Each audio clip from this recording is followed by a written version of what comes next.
안녕하십니까. 전격시사 소현정입니다. 어느새 벌써 연휴 마지막 날입니다. 명절 마무리 잘 하고 계신가요? 오늘도 전격시사는 생방송으로 함께합니다. 오늘 전격 인터뷰에선 이번 명절 연휴에 가장 많은 이야기가 오갔을 주제 중 하나죠. 부동산 시장에 대해 김인만 부동산경제연구소장과 자세한 이야기 나눠보고요. 50년 만에 달라진 유류분 상속권 제도에 대해 최초로 변호사와 함께 짚어보겠습니다. 명절 연휴 마지막 날 민심 토론은 민주당 김영주 전 의원, 국민의힘 이용호 전 의원과 함께 이재명 정부 출범 후 주요 정치인들에 대한 민심 그리고 향후 행보에 대한 전망을 이야기 나눠보겠습니다. 전격시사는 KBS 콩과 유튜브로도 실시간으로 볼 수 있습니다. 2월 18일 전격시사 출발합니다.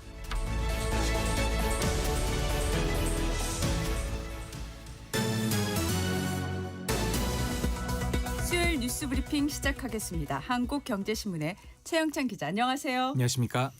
자, 미국과 이란의 핵 프로그램을 둘러싸고 협상을 벌였는데 최종 합의의 토대가 될 기본 원칙을 마련했다고 전해졌습니다. 어떤 내용일까요?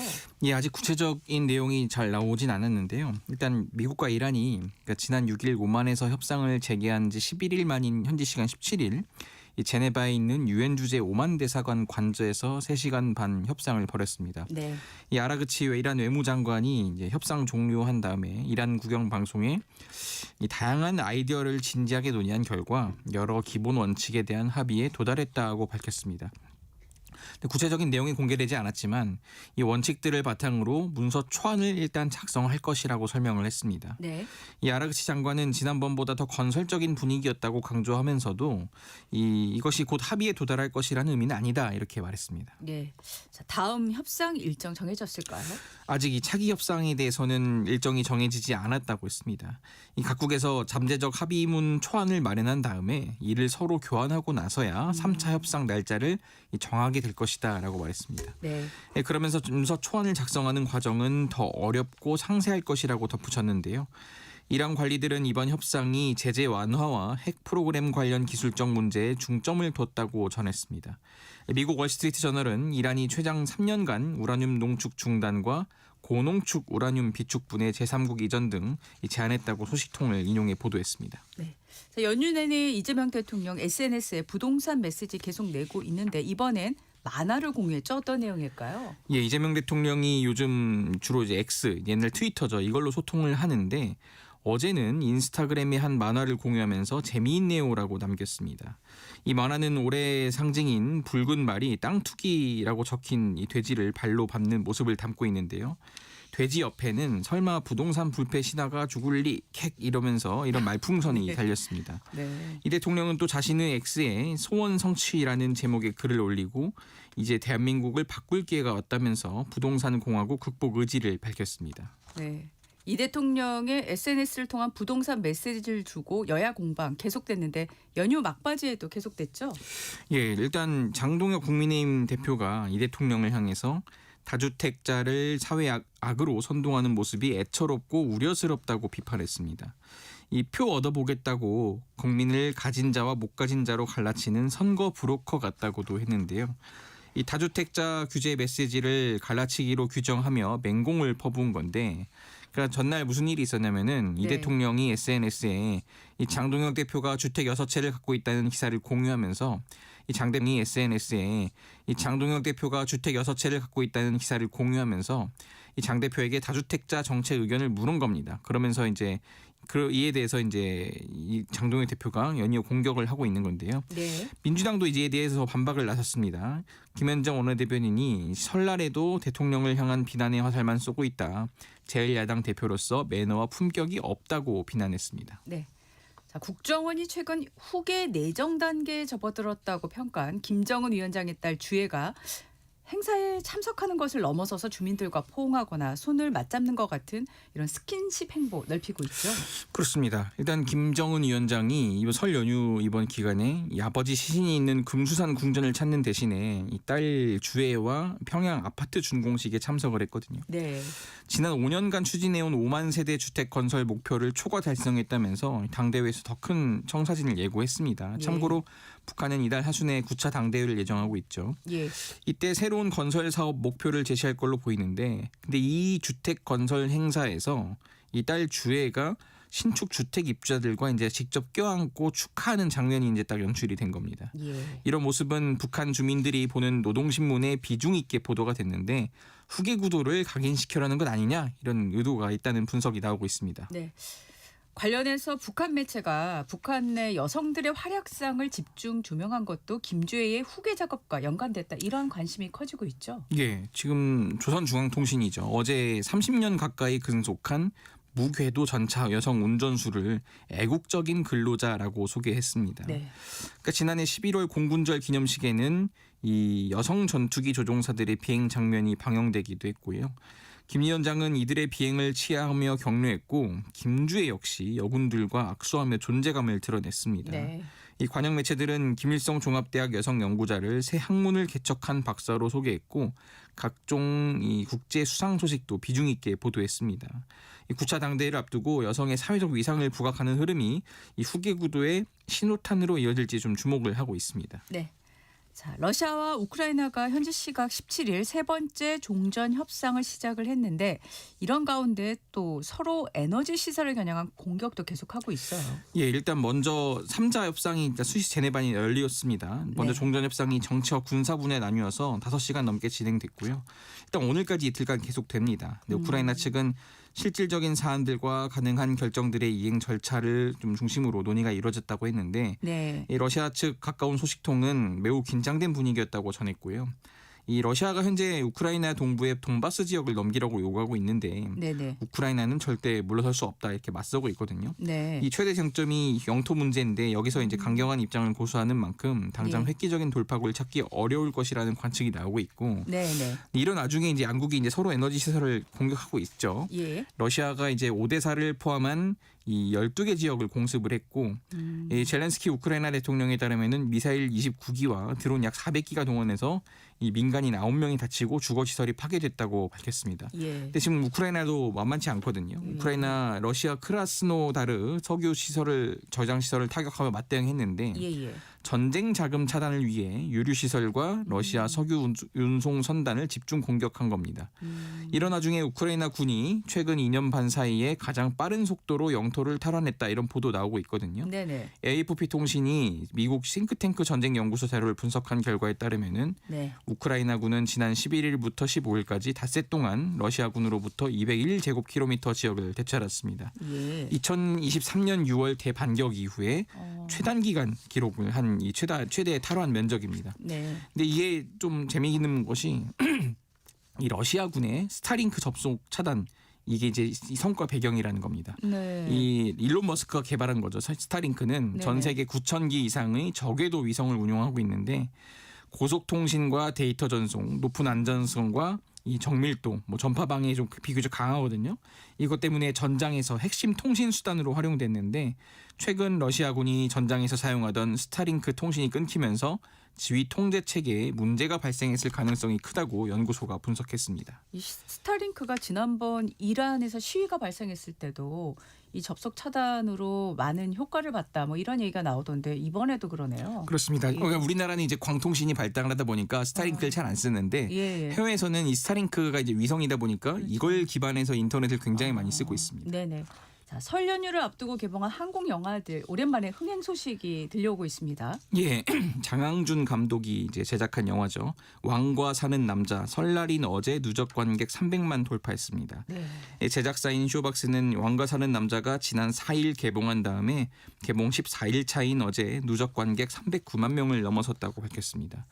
특히 설 연휴 첫날인 그제 전국 관람객이 53만여 명 기록했거든요. 이 쇼박스 측은 코로나19 이후 설 연휴 1일 관객 수로는 최다 기록이라고 설명했습니다.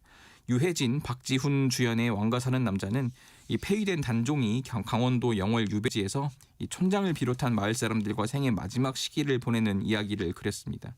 올해 개봉작 가운데 300만 관객을 넘긴 건 왕과 사는 남자가 처음이고요. 이 왕과 사는 남자보다 일주일 늦은 지난 11일 개봉한 류승환 감독의 휴민트 100만 관객 넘겼습니다. 네. 참고로 이재명 대통령도 어젯밤 대한민국 문화의 힘 영화 보러 왔다, 이런 글을 남겼는데, 네네. 알고 보니 이 왕과 사는 남자를 본 것으로 확인이 됐습니다. 예.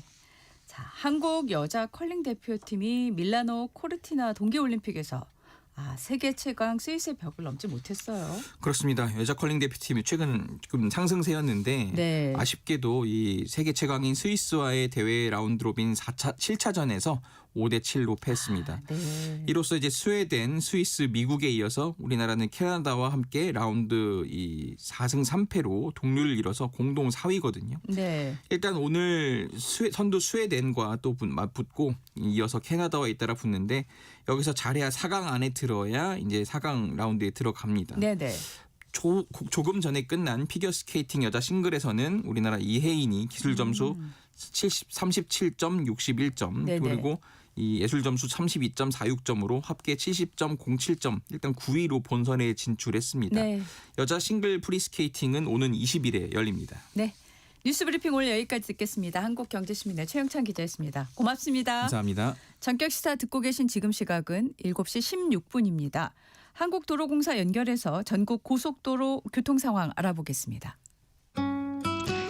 네, 설 연휴 마지막 날인 오늘도 고속도로는 곳곳 귀경 정체가 이어지겠습니다.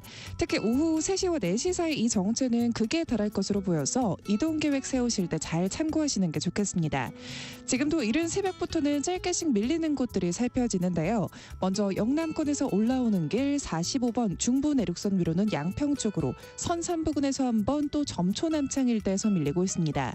호남권에서 올라오신다면 15번 서해안고속도로 서울 쪽으로 군산 휴게소부터 동서천 분기점까지 4km 구간 정체고요. 다행히 이후 상황은 아직까진 괜찮습니다. 이어서 25번 논산 천안선입니다. 천안 쪽으로 탄천 나들목 부근과 정안 나들목 더 가서 차량 터널을 앞두고 속도가 뚝 떨어지고 있고요. 이외 노선들은 아직까진 무난하게 통과 가능합니다. 설 연휴 동안 지켜주셔야 할 것들도 끝으로 알려드립니다. 먼저 버스 전용 차로제 시간이 연장되면서 새벽 1시까지 늘어났습니다. 구간은 경부선 신탄진과 한남대교 사이로 1차로 잘 비워두셔야 되겠고요. 또한 오늘까지 고속도로를 이용만 하신다면 모든 차량은 통행료 면제 혜택을 받으니까 잘 이용해 보시기 바랍니다. 명절 끝까지 안전운전 잘 챙겨주시기 바랍니다. 지금까지 한국도로공사 교통센터 양정원이었습니다.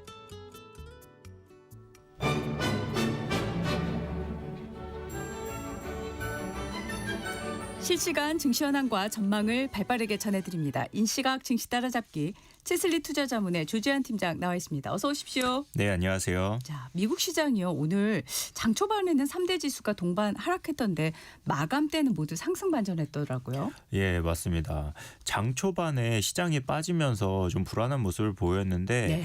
특정 시간의 기점으로 올라가더니 결국은 상승 반전을 했었거든요. 네네. 또 말씀드렸던 것처럼 S&P 500은 1% 가까이 하락하기도 했다가 전부 다 만회하면서 반등을 한 거죠. 네네. 처음 저희가 생각을 해보면 엔트로픽이 클로드 나왔을 때 네. AI가 소프트웨어 기업들 수익성 전부 다 훼손한다 이러면서 시장이 굉장히 출렁였었거든요. 네네네. 근데 이번에는 오픈 클로가 주식시장에 영향을 미치고 있습니다. 네. AI가 기존 산업을 급격히 파괴할 것이라는 우려가 있고요. 그리고 AI에 투입된 수천억 달러의 투자비가 단기간에 수익으로 이어지지 않을 것이라는 회의론 이 두 가지가 충돌을 하고 있는 상황입니다. 네. 그러니까 AI가 너무 강해도 문제 그리고 아직 돈을 못 벌어도 문제인 상황입니다. 그래서 이렇게 상충된 기대와 불안이 종목별 롤러코스터 장세를 만들고 있습니다. AI 관련 업종의 주가 흐름이 각각 따로 움직였다는 이야기죠. 예, 맞습니다. UBS AI 위너스 인덱스가 장중에 2.3% 하락했다가 반등한 반면에 소프트웨어 ETF는 약 2% 하락을 해버렸습니다. 초기에는 AI 매도가 소프트웨어 업종에서 시작됐었는데 네네. 이후에 운송, 보험, 자산관리업, 상업용 부동산 업종 등으로 확산이 돼버렸습니다. 네. 그러면서 3대 지수는 상승 반전했고 다우와 S&P 500 그리고 나스닥이 모두 강보합 마감했습니다. 네네. 필라델피아 반도체 지수도 일중 차트가 똑같은 모습을 보이면서 보합으로 마감했습니다. 예. 오픈클로가 주식시장에 영향을 미치고 있다 이렇게 얘기를 하셨는데 이 오픈클로가 어떤 기업인지 좀 설명을 해 주시죠. 네, 일단 최근에 가장 많이 회자되고 있는 엔트로픽의 클로드와는 좀 다른 겁니다. 네. 이 몇 주 전까지만 해도 이 오픈클로의 이름이 클로드봇이라는 이름의 프로젝트였거든요. 근데 이 엔트로픽의 클로드와 이름이 비슷하다는 이유로 몰트봇이라고 바뀌었다가 지금은 오픈클로라는 이름으로 서비스되고 있습니다. 네. 요거 좀 자세히 설명을 드리면 개인 AI 에이전트 이렇게 생각을 하시면 되는데요. 예. 기존에 우리가 사용하는 챗GPT나 제미나이 같은 경우는 이용자가 질문을 하면 답을 하는 형태잖아요. 그렇죠.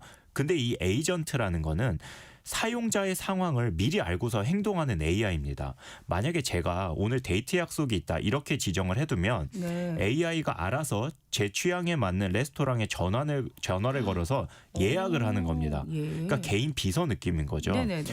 그리고 가장 큰 차이를 보자면 클라우드를 사용하지 않고 개인의 PC를 서버처럼 24시간 사용을 하면서 동작을 하는 겁니다.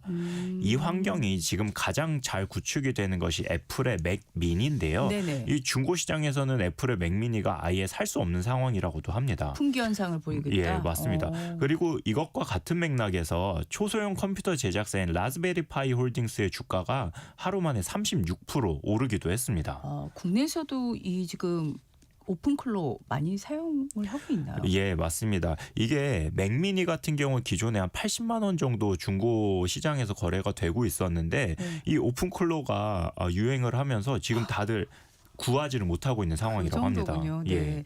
지금 주식 시장이 큰 변화를 겪고 있는데 시장에서 거대한 이제 로테이션 순환이 시작됐다는 이야기가 있습니다. 어떤 내용일까요? 예, 뱅크 오브 아메리카의 보고서인데요. 1970년 이후 6번의 거대한 로테이션이 있었다는 이야기입니다. 예. 이 각각의 전환기에 구조적인 성장을 보이는 리더 섹터들이나 자산군이 있었고 이번에 7번째 전환기를 맞았다는 겁니다. 네. 좀 최근에 기억날 만한 것들을 보자면 2009년부터 시작된 기술, 통신, 헬스케어 같은 성장주들의 비중 증가가 있었고요. 네. 그리고 2020년부터 시작된 M7의 성장 이런 겁니다.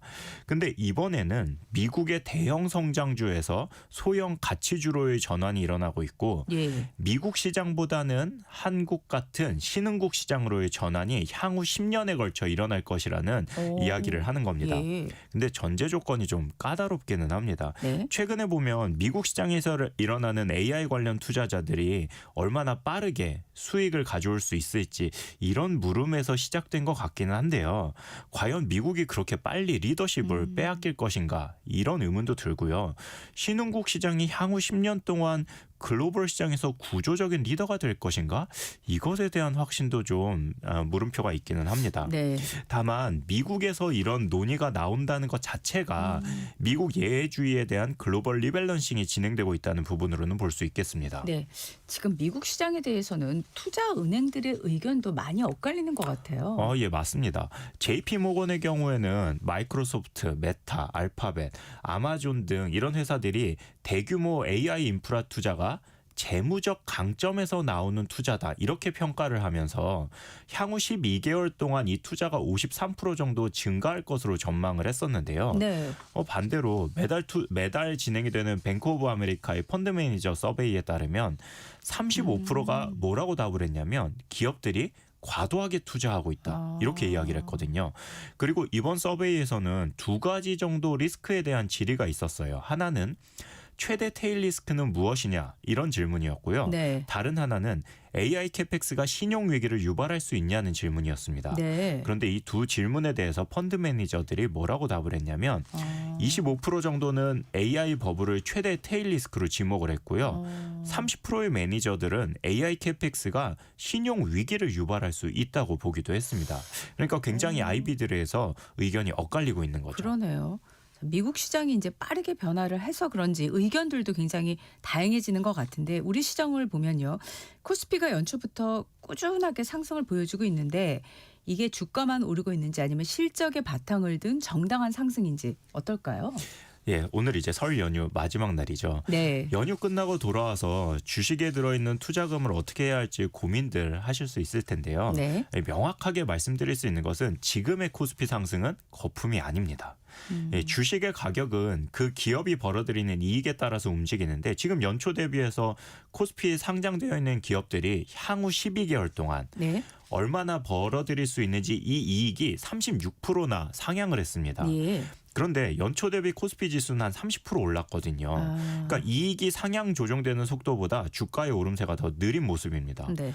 그동안 지수가 많이 올랐음에도 불구하고 이익이 같이 상향 조정되면서 코스피 지수의 PER은 9.7배 수준입니다. 네네. 최근 10년 평균치가 11배 수준이니까 그보다도 밸류에이션이 낮은 거죠. 그렇군요. 그러니까 국내 주식에 투자하고 계신 분들은 지금의 지수가 충분히 정당한 가치를 반영하고 있다고 보셔도 됩니다. 증시 주변 자금들 변화는 어떨까요? 투자자 예탁금은 103조 그리고 신용융자는 31조 수준입니다. 거래대금의 경우도 42조 원인데 이게 정규장만 따졌을 때 금액이거든요. 이 이외에 넥스트레이드와 해외까지 포함한 자금은 80조 원을 넘어선 상태입니다. 네. 이 미국의 경우 하루 거래대금이 1,500조 원이고요. 네네. 중국이 600조 원 수준입니다. 근데 이런 큰 규모의 시장들처럼 우리나라도 곧 세 자릿수 거래대금에 도달할 것으로 예상이 됩니다. 네. 자, 한국에선 우리 시장이 점점 더 좋아질 것이다 이런 이야기가 있고 투자은행들도 코스피의 지수 전망을 높게 보고 있는데 실제 분위기는 어떨까요? 예, 분기별로 골드만삭스에서 발간하는 각 지역별 전략 자료가 있는데요. 네. 일단 작년 4분기에 발간했던 보고서를 보게 되면 이 한참 코스피가 오르고 있던 시기에도 골드만삭스에서는 한국 시장은 아직 더 오를 가능성이 있다. 이런 질문에 대해서 이해라고 대답을 했습니다. 왜냐하면 이익 성장이 아직 코스피는 더 오를 수 있다라고 이야기를 했고 네. 중국과 일본, 한국에 대한 오버웨이트 의견을 냈었습니다.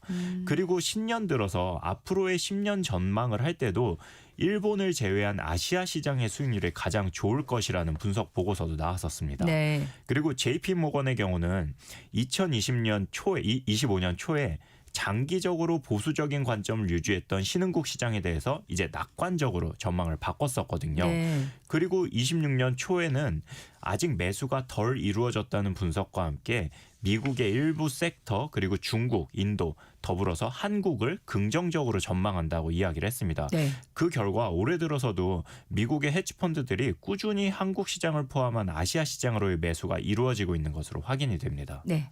자, 연휴 기간에도 반도체 뉴스 끊이지 않았는데 이번엔 삼성전자 소식이 있네요. 예, SK하이닉스가 HBM4 생산량 확충을 위해서 소부장 업체들에게 장비 주문을 하고 있다는 소식 지난주에 전해드렸었는데요. 네. 연휴 기간 동안 삼성전자도 HBM 생산을 담당하게 될 평택 5공장의 클린룸 구축을 내년 초에서 올해 2분기 정도로 당겨서 시작할 것으로 알려졌습니다. 예. 현재 삼성전자는 이익률이 높은 HBM의 엔비디아향 점유율이 올해 28% 선으로 전망이 되고 있는데요. 네네. 빠르게 공급량을 늘릴 준비를 하고 있는 것으로 보입니다. 예. 지금 수요는 넘쳐나고 공급은 부족한 상황이기 때문에 공급량을 늘릴 수 있다는 것은 향후 메모리 3사의 점유율 싸움에서도 강점을 가질 수 있기 때문에 빠르게 판단을 한 것으로 보입니다. 네. 자, 마지막으로 미국 전기차 쪽의 판매량 데이터가 나왔는데 현대차가 선방을 했어요. 맞습니다. 미국 내 전기차 판매량이 지난해 9월 30일부터 중단됐던 보조금으로 인해서 세액 공제 전에 전기차 판매가 크게 늘었고요. 네. 그 이후 판매량이 급감을 했었습니다. 이 10년 만에 첫 감소세를 보인 건데요. 현대차는 현대기아차 합산 약 10만 대 정도를 판매하면서 점유율을 2위 유지했습니다. 네. 상장사 중 목표 주가 상향 비율이 86%로 1위를 기록하기도 했는데요. 지금 현대차의 주가가 49만 9천 원인데 평균 목표 주가가 65만 원대로 상향된 겁니다. 예. 현대차의 목표 주가 상향에는 전기차뿐만 아니라 로봇 모멘텀이 붙어 있기는 하지만 올해는 반도체 그리고 자동차 섹터의 이익이 계속해서 늘어날 가능성이 커 보입니다. 네. 수요일 이 시각 증시 따라잡기 채슬리 투자자문의 조지한 팀장과 함께했습니다. 고맙습니다. 예, 감사합니다. 이어서 날씨 정보 듣겠습니다. 대한민국 중심 채널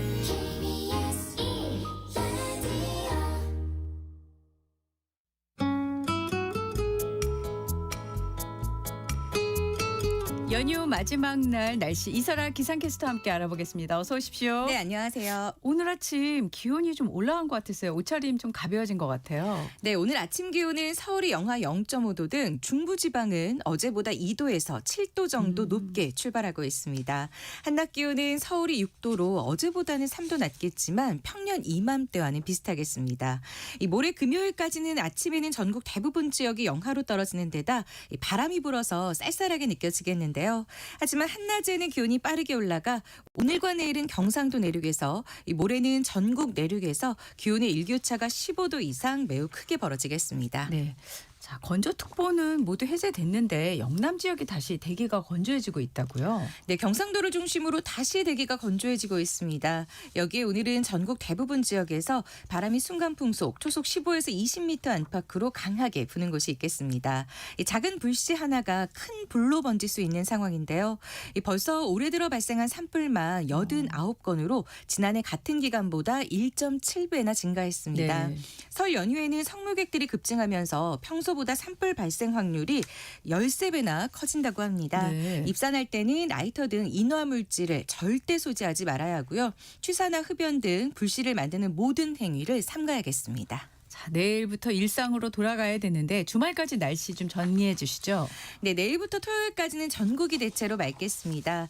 다가오는 일요일에는 수도권과 강원 영서, 충청도에 비가 오는 곳이 있겠습니다. 그러나 경상도 지역은 당분간 별다른 비 소식이 없어 건조함이 더 심해지겠습니다. 내일이 날씨가 풀리고 봄바람이 불기 시작하며 새싹이 나는 절기 우수인데요. 네. 이 우수가 지나고 나면 기온이 상승세를 타 토요일에는 서울의 낮 기온이 16도까지 올라가 4월 초에 해당하는 포근한 봄 날씨를 보이겠습니다. 네, 연휴에 이어서 주말에도 야외 활동하는데 무리가 없겠네요. 네. 오늘의 날씨 이설아 기상캐스터였습니다. 고맙습니다. 고맙습니다.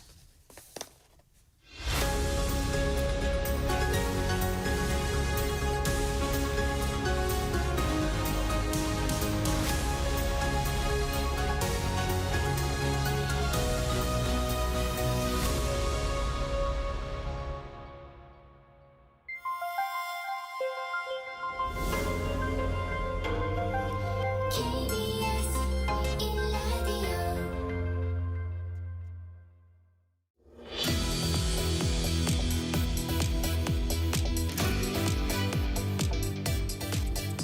이재명 대통령이 설 연휴에도 부동산 정상화 의지를 거듭 표명하면서 올해 설 밥상 최대 화제는 부동산으로 보여집니다. 설 연휴 이후 부동산 가격 과연 잡힐까요? 김인만 부동산경제연구소장과 자세한 이야기 나눠보겠습니다. 어서 오십시오. 안녕하세요. 네. 자, 5월 9일로 다주택자에 대한 중과 유예 끝내겠다 이렇게 밝히면서 이게 어떤 영향을 미칠까 제일 큰 관심이에요.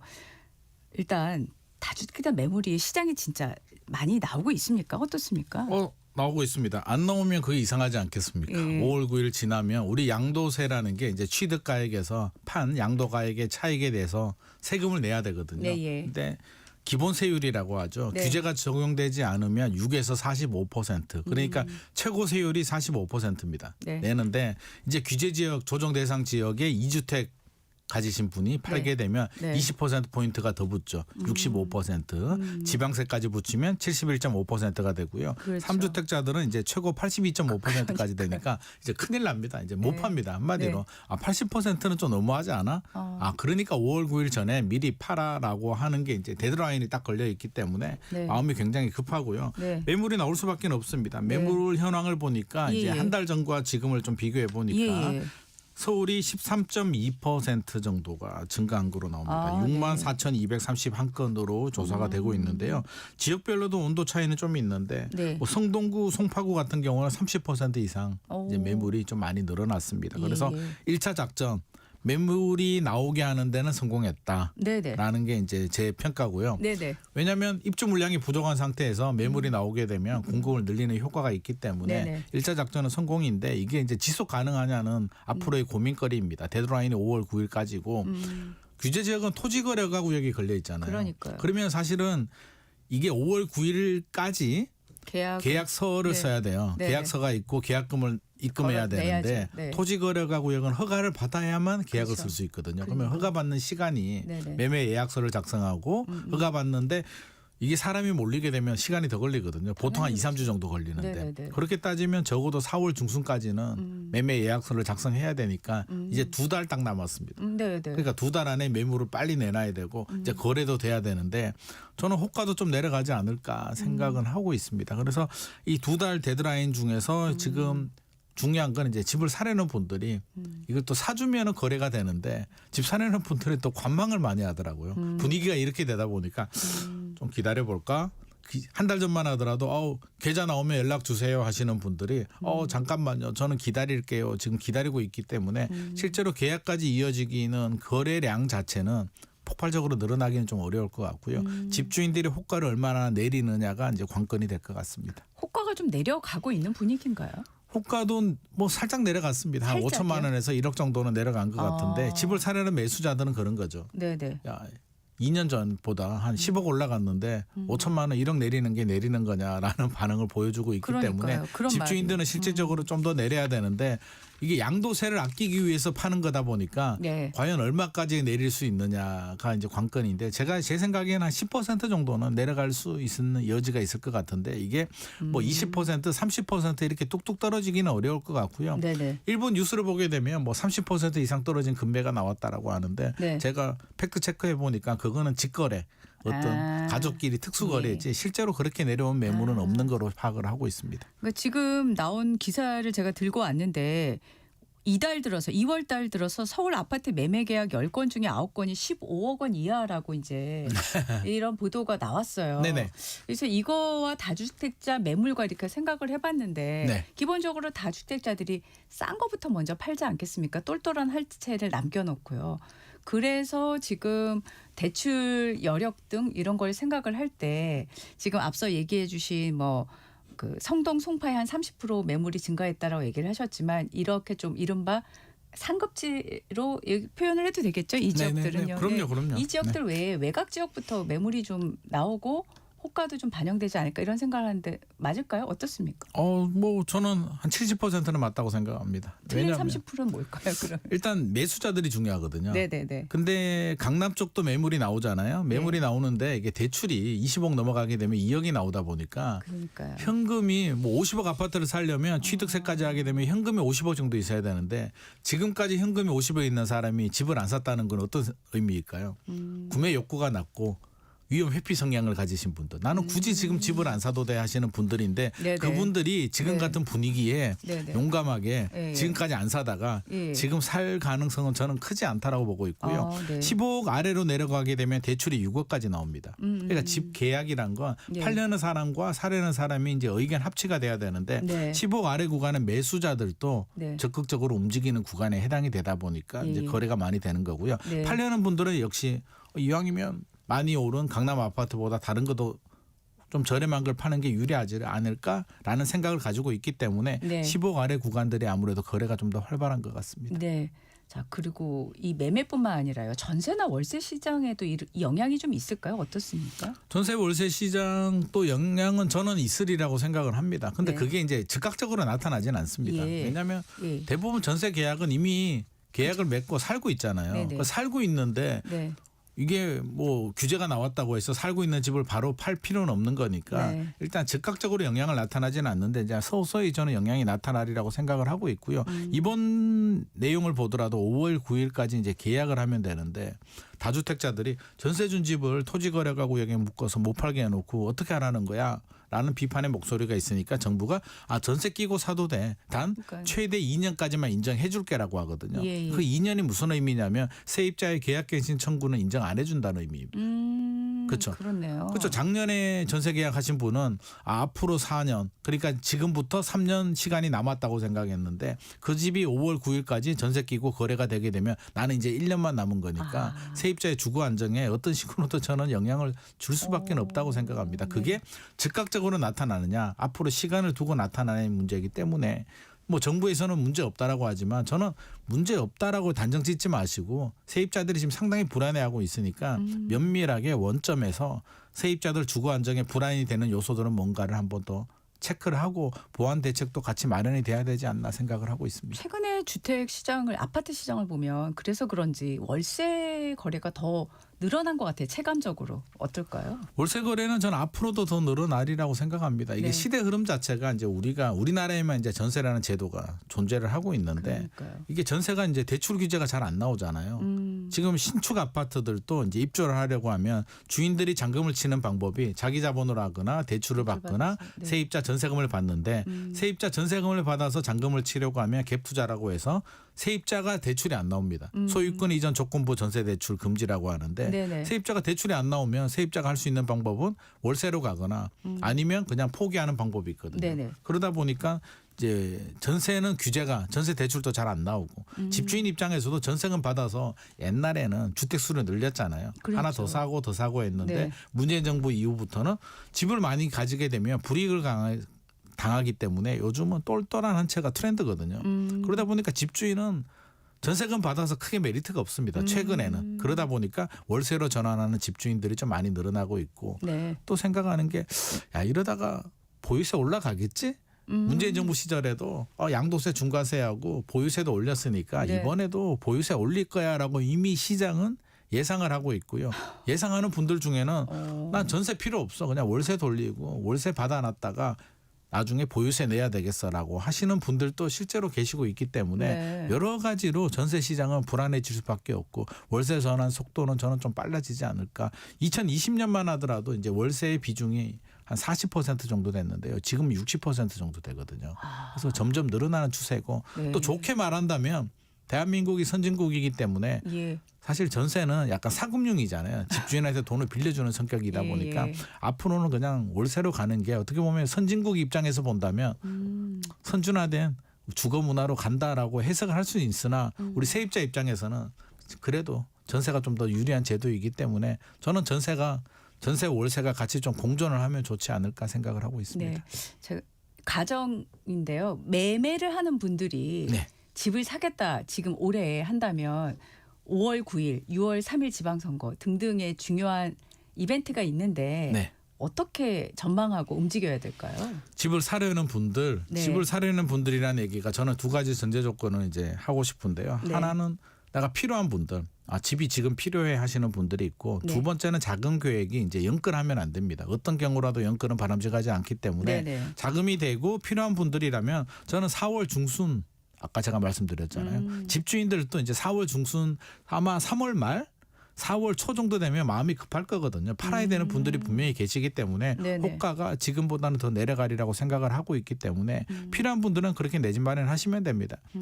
하반기나 내년에 어떻게 될지 모르잖아. 걱정되잖아. 하시는 분들이라면 저는 집은 한 번 사면 우리가 투기하는 것도 아니고요. 8년 10년 정도 보유를 하거든요. 그래서 필요해서 산다면 네. 10년 후를 바라보면 뭐 서울 아파트가 10년 후에 네. 큰 문제가 있다면 대한민국에 문제가 있는 거니까 마음 네. 편하게 생각하시고 하시면 되고 네. 단 단. 괜히 불안한 마음에 살 필요도 없고 준비도 안 됐는데 우리 뭐 포모라고 하잖아요. 네, 네. 지금 아니면 안 될 것 같아라는 마음은 잠시 접어두고 필요한 분들만 움직이는 게 좋을 것 같습니다. 네.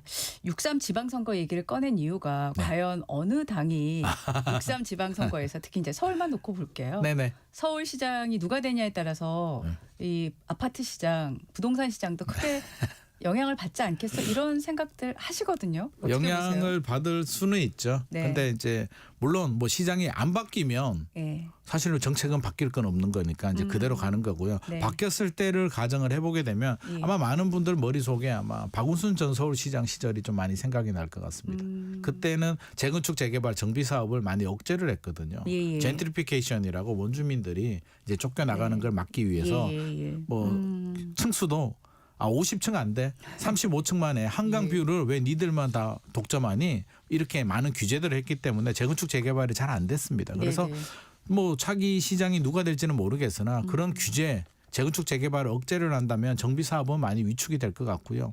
이게 단기적으로는 정비 사업이 위축이 되니까 재건축 재개발 아파트가 안 오르겠죠.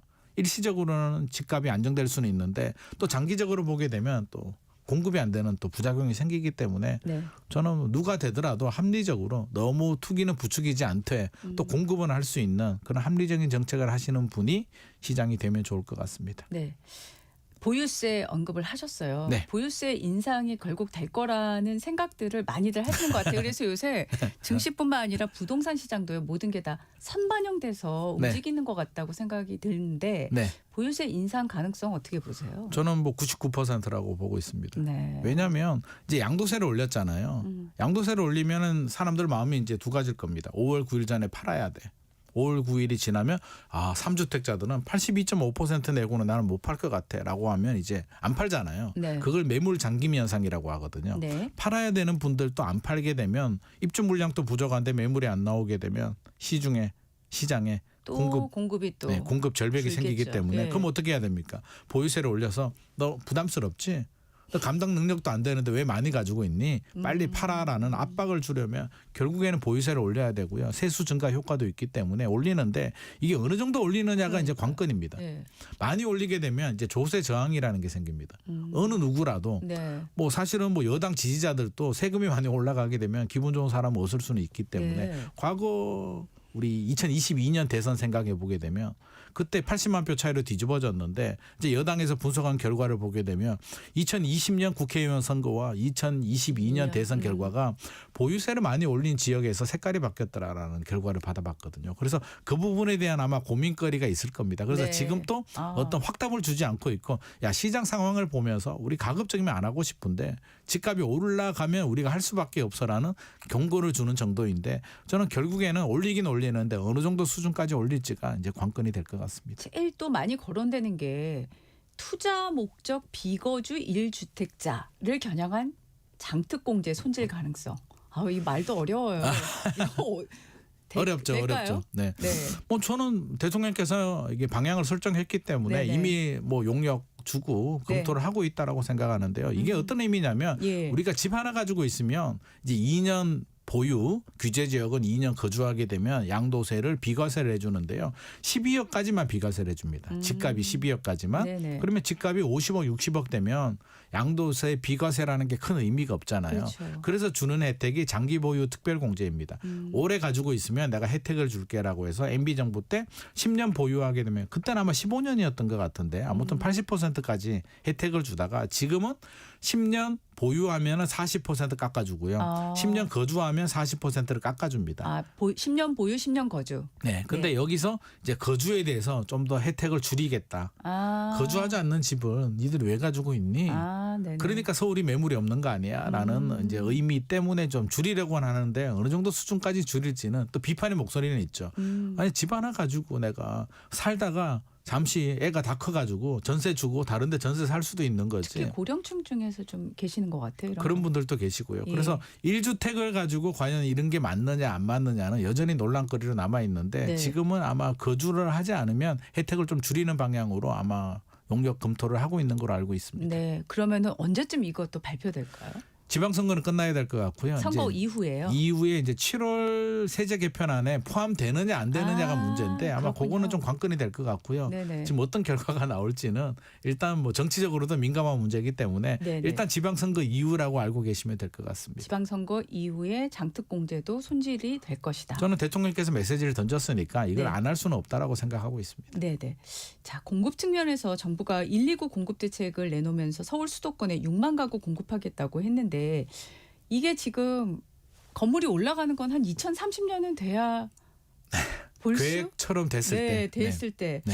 그래서 이게 지금 나온 대책들이 너무 수요 억제 쪽에 포커스 맞추고 있는 거 아니냐. 지금 이런 얘기들 나오잖아요. 예. 이게 역설적으로 말하면은요. 예. 공급 대책이 어떤 시장의 수요자들한테 심리적인 효과 또는 실질적인 효과를 주지 못하기 때문에 수요를 억제한다라고 해석할 수도 있는 부분입니다. 왜냐하면 앞서서 제가 말씀드렸잖아요. 계획처럼 진행을 해도 네.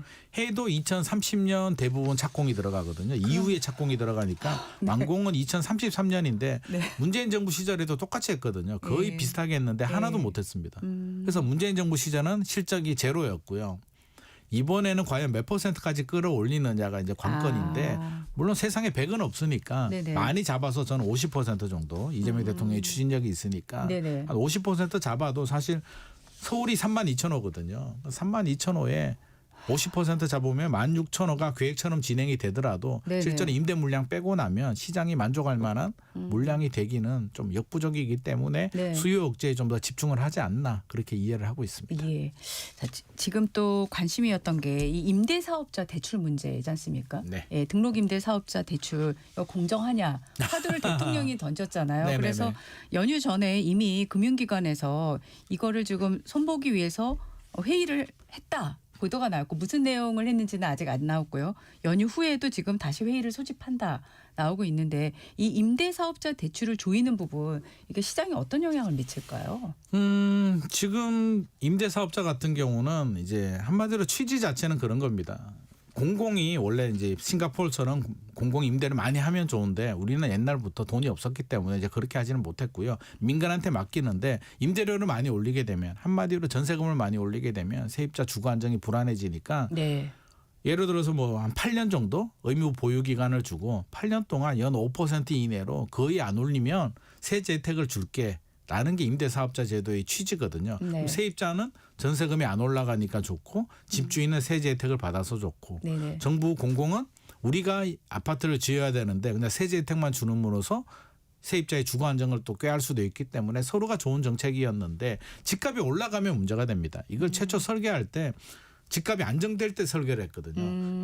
그러다 보니까 연 2% 정도로 이제 설계를 하다 보니 상승이 아, 집값 상승을 연 2%로 그 정도로 잡았는데 이제 집값이 많이 올라가다 올라가니까. 보니까 아니 혜택을 왜 이렇게 많이 주는 거야? 어. 라는 부작용이 생기면서 이제 지금까지 온 문제거든요. 이 등록 임대사업자가 보유한 주택이 아파트, 빌라, 뭐 다세대 등등 여러 주택 형태 중에 어떤 게 많은 건가요? 비아파트가 월등히 많습니다. 예. 지금 남아있는 서울의 임대 물량을 보게 되면 임대 사업자 물량을 보게 네네. 되면 아파트는 4만 4천 가구 정도 남아 있고요. 아. 비아파트는 33만 1,000호 정도 남아 있기 압도적으로 때문에 비아파트는? 압도적으로 비아파트가 예, 예. 많기 때문에 네네. 저는 구분해야 된다. 네네. 비아파트가 지금 뭐 어떤 집값 상승의 주범이 아니기 때문에 네. 비아파트는 좀 내버려 둬야 될 것 같고요. 세입자 주거 안정을 위해서 네. 아파트도 신규는 이미 막혔습니다. 2020년에 신규는 금지가 됐고요. 금지가 됐죠. 남아 있는 분들만 남아 있는데 이 4만 4천 가구가 매물이 정부는 나오도록 시장에 매물이 나오도록 압박을 주겠다는 의도이기 때문에 예. 세입자 주거 안정에 이제 불편을 주지 않는 범위 내에서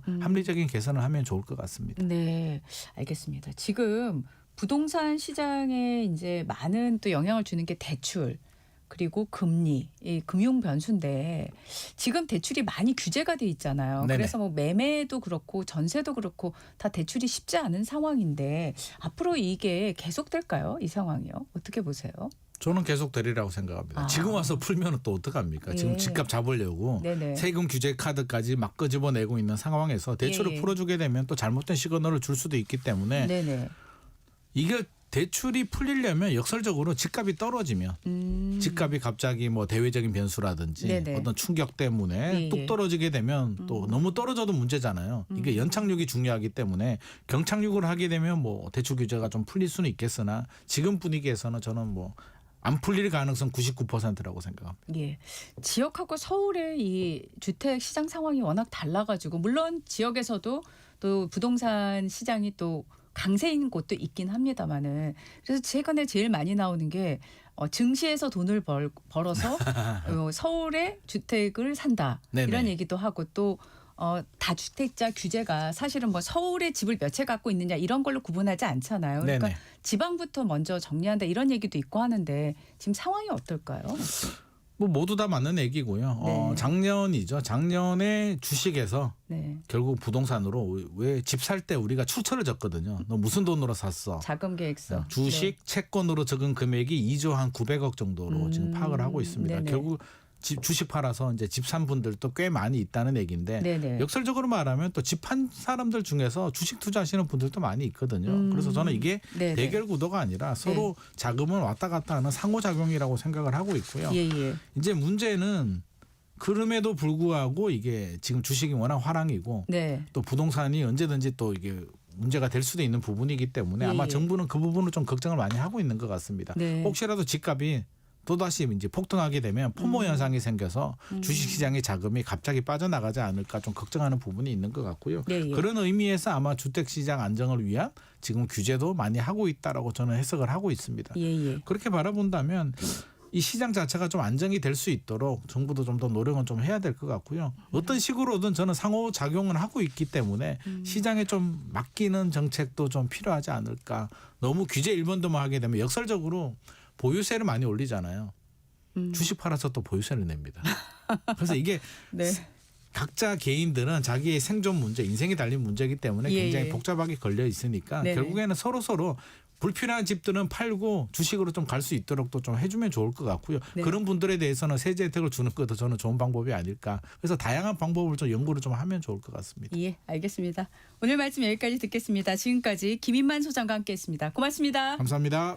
잠시 후 민심 토론으로 이어가겠습니다.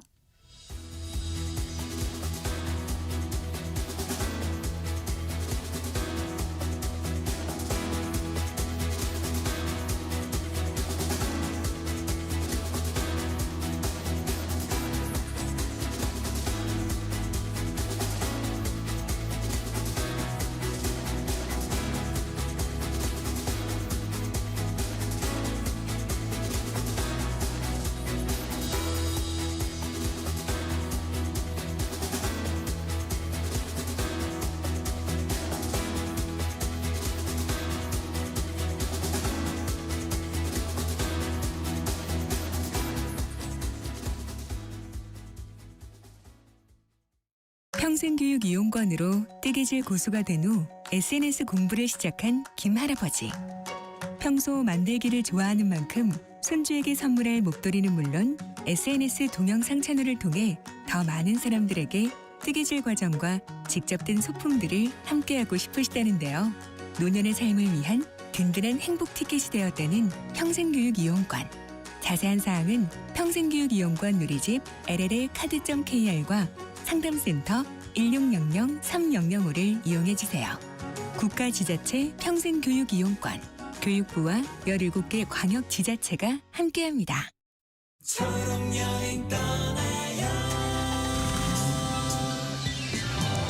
안녕하세요. 헤이즈입니다. 오늘은 명근님의 사연을 만나볼게요. 민족 대명절 설, 장애인 여행 지원 차량을 예약해 고향에 방문했는데요. 휠체어를 싣는 것도 쉬웠고요. 가족들을 위한 선물도 편하게 들고 갈 수 있었습니다. 오랜만에 찾은 고향. 꼭 안아주는 부모님의 품 안에서 맛있는 음식도 먹고 못다한 이야기를 나누며 따뜻한 시간을 보냈습니다. 이제는 부모님이 보고 싶을 때마다 고향으로 달려갈 거예요. 우리 함께 떠나봐요. 어디라도 좋아 좋아 자 출발해요. KBS 연중 캠페인 초록여행 떠나요는 장애인의 자유로운 여행을 응원하는 기아와 그린라이트가 함께합니다. KBS 라디오를 스마트하게 즐길 수 있는 방법. 스마트폰 플레이 스토어나 앱 스토어에서 KONG KBS 콩을 검색해서 다운받는다. 맨 아래 여기를 눌러 채팅에 참여하세요로 가서 사연도 신청곡도 마음껏 보낸다. 지금 내가 듣고 있는 라디오, DJ는 뭘 하고 있는지, 게스트는 누구인지 보고 싶다면 오른쪽 위 카메라 모양을 누르고 보이는 라디오로 즐긴다. 방금 들은 그 노래, 아까 들은 그 노래, 가수와 제목이 궁금하다면 오른쪽 아래 음표 버튼을 눌러서 실시간 선곡표를 확인한다. 전국 세계 어디서나 이것만 기억하세요. 콩을 깐다.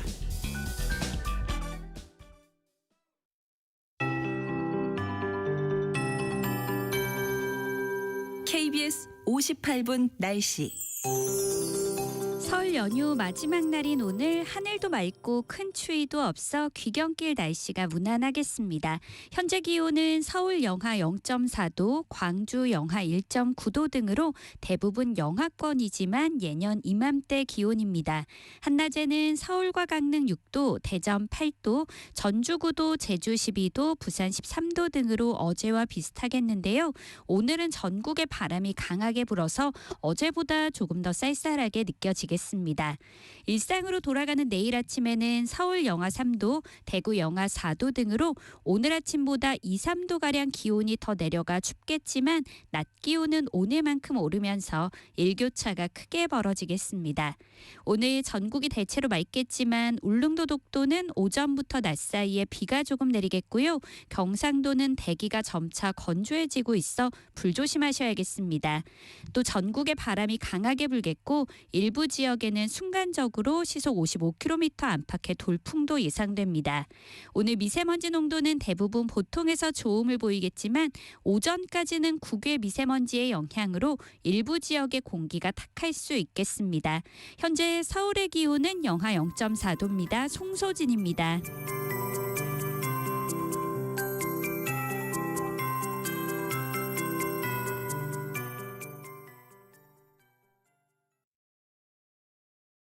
정성을 다하는 국민의 방송 KBS가 8시를 알려드립니다. AM 711kHz, FM 97.3MHz, KBS 1라디오입니다. HLKA.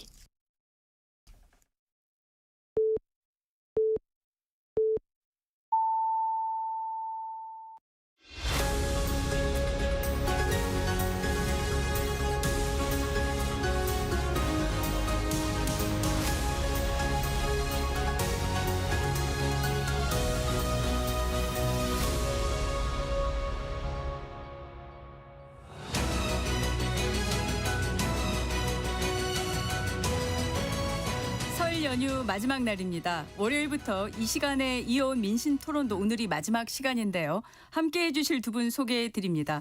더불어민주당 김영주 전 의원, 국민의힘 이용호 전 의원 자리했었습니다. 어서 오십시오. 네, 반갑습니다. 새해 복 많이 받으십시오. 새해 복 많이 받으십시오. 네. 자, 설 민심에 대한 얘기 먼저 하고 싶은데요. 어떻습니까? 두 분 설 연휴 기간 친지들 가족들 만나시면서 어떤 이야기를 제일 많이 들으셨을까요? 뭐 우선은 이재명 대통령이 이렇게 잘할 줄 몰랐다. 네. 그런 의견들이 좀 있고요. 예. 여전히 그와 반대로는 말하자면 민주당이 낸 법안에 대한 네. 반대하는 목소리 가족 내에서 네. 너무 강경하다라든지 네네. 뭐 차별금지법이라든지 이런 어떤 종교적 신념에 따른 차이일 수도 있겠습니다만은 네.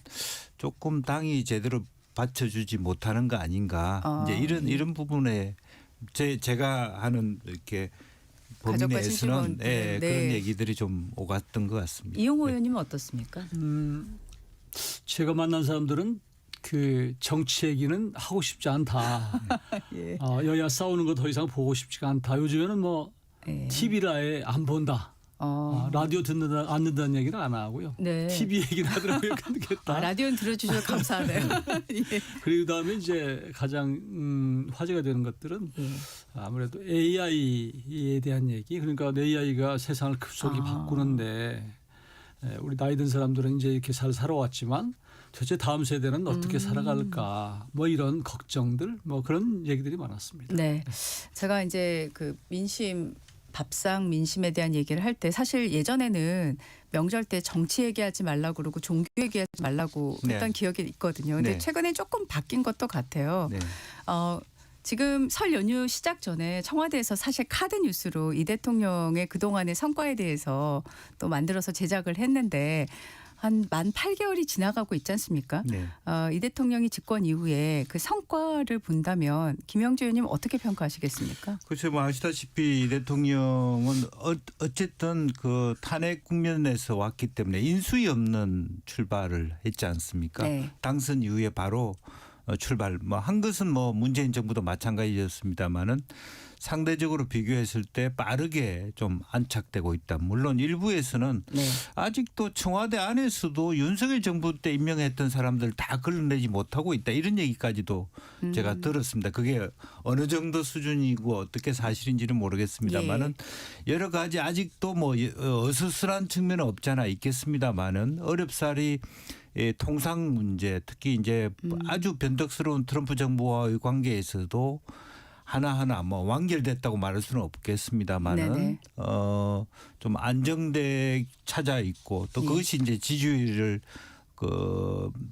나타내고 있고 네. 또 그러다 보니까 생각보다 뭐 대통령이 사실은 솔직히 비호감도가 굉장히 높은 대통령 중에 한 명이셨는데 비호감도가 상당수 낮아지고 있지 않느냐. 심지어 그것이 부울경뿐만 아니라 TK까지도 좀 스며들고 있는 뭐 그런 부분이 있다고 생각합니다. 네.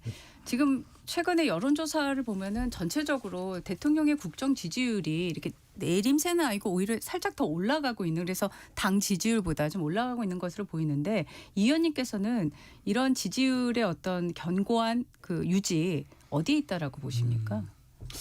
우선은 그 주가에서 나타나듯이 어느 정도 경제적으로 경제 측면에 있어서는 그런 대로 성과를 내고 있는 것처럼 보여요. 네.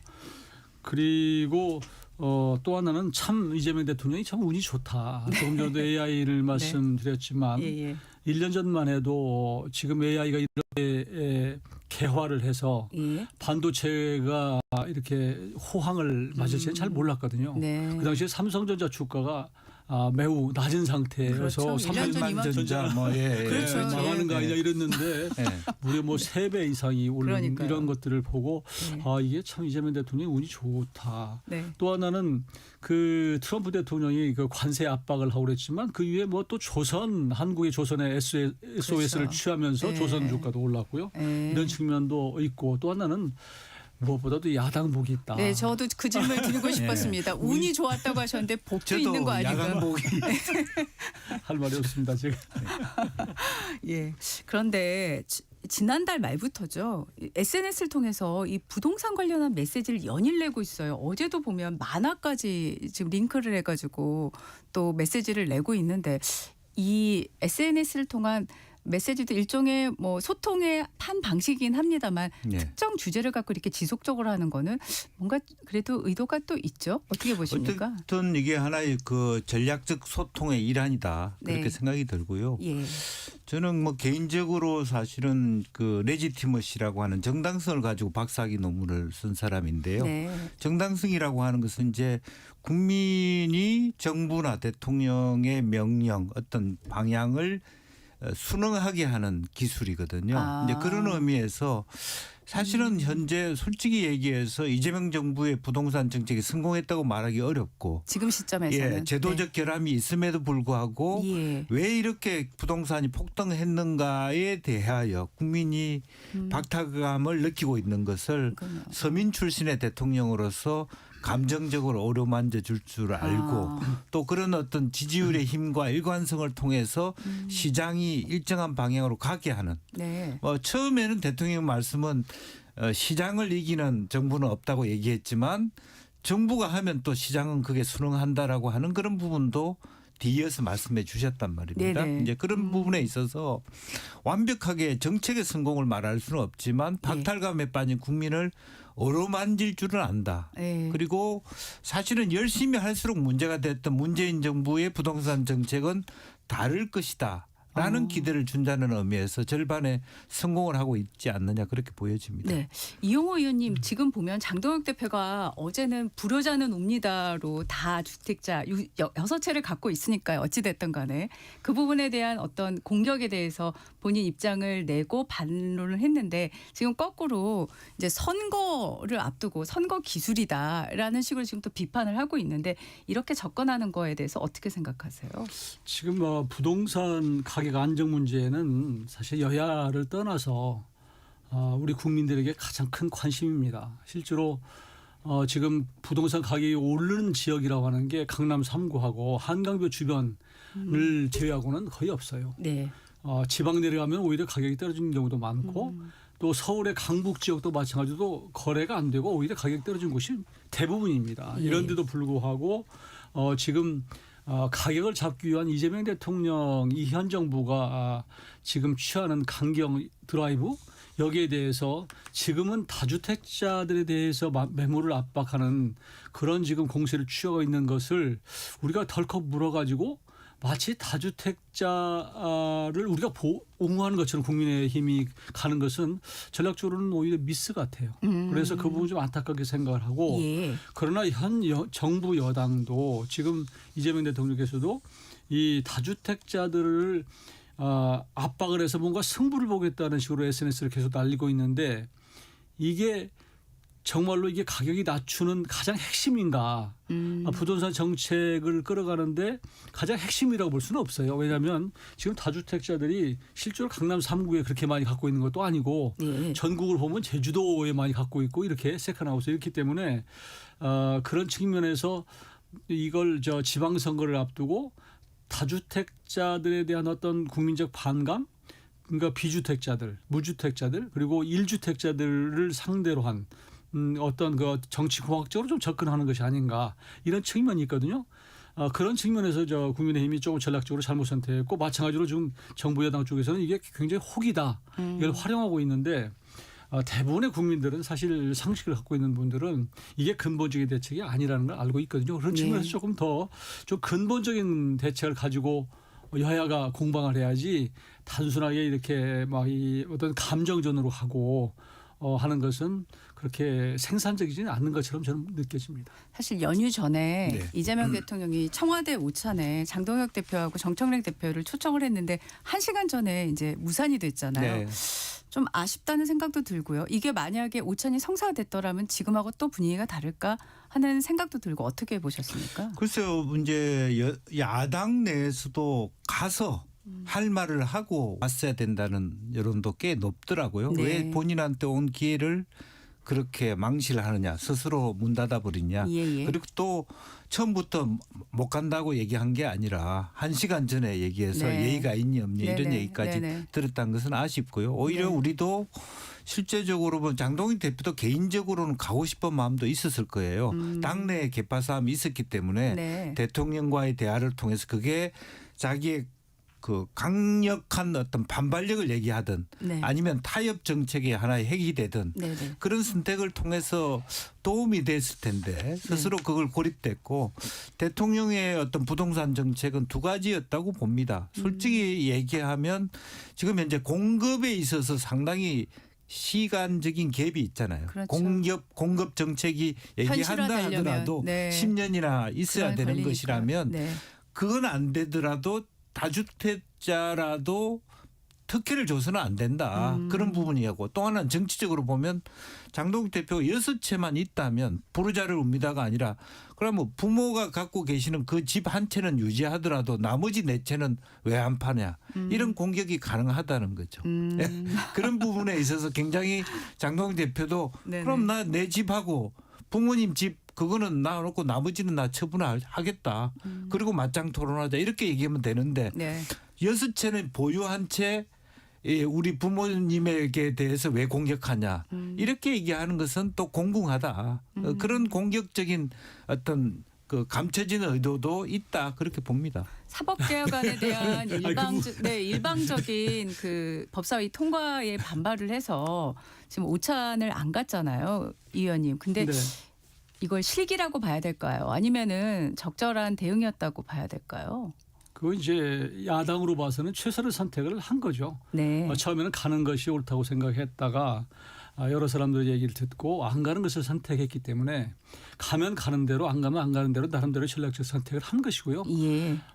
이걸 가지고 뒤늦게 더 갔으면 좋았을 텐데 또 갔으면 또 나중에 뭐로 갔냐 이렇게 하는 게 이게 정치란 말이에요. 그러니까 이 부분에 대해서 이제 뒤늦게 그런 건 좀 평가하는 것은 좀 그렇고요. 엇갈릴 수밖에 없다는 것이고. 대통령께서도 야당 대표를 초청을 할 정도의 협치의 생각이 있었다면 장동혁 대표가 8일간 단식할 때 정무석이라도 보내서 위로를 했어야죠.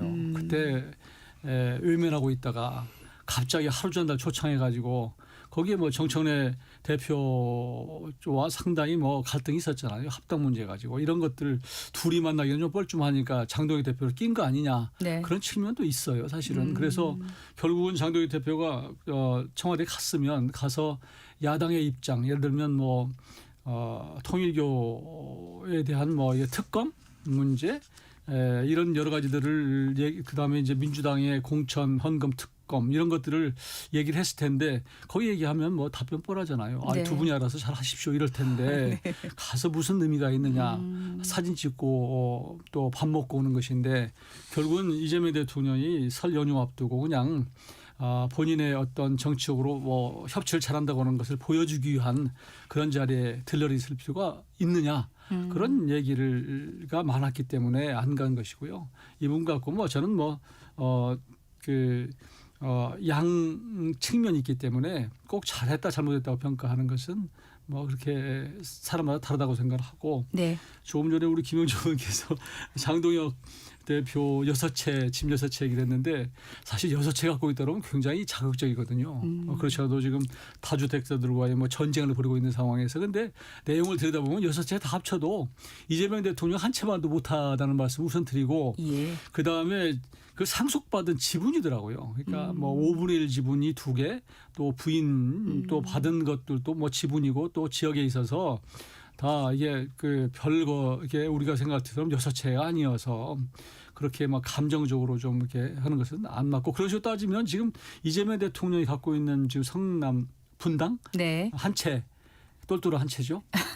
이것이 그게 지금 이제 야당에서도 공개를 하고 있는데 나중에 이제 그러면 따로 관저쳐 가지고 퇴임 후에 갈 텐데 굳이 그러면 한 채 갖고 있을 필요가 있냐 이렇게 공격을 하고 있는데 그것도 좀 선을 넘은 것 같기도 하고 안 넘은 것 같기도 하는데 왜냐하면 결국은 이제 그 이재명 대통령이 그런 비판을 받게 된 이유는 야당에서 비판하는 이유는 한 채를 갖고 갭 투자하는 사람들도 비판하니까 아니 한 채 갖고 자기가 불가피하게 예를 들어서 서울에 한 채 있고 나머지 뭐 지역에 가서 직장이 있어서 할 수 없이 여기에 전세 주고 내려간 이런 사람들도 비판하니까 이제 하는 얘기란 말이에요. 그러니까 네.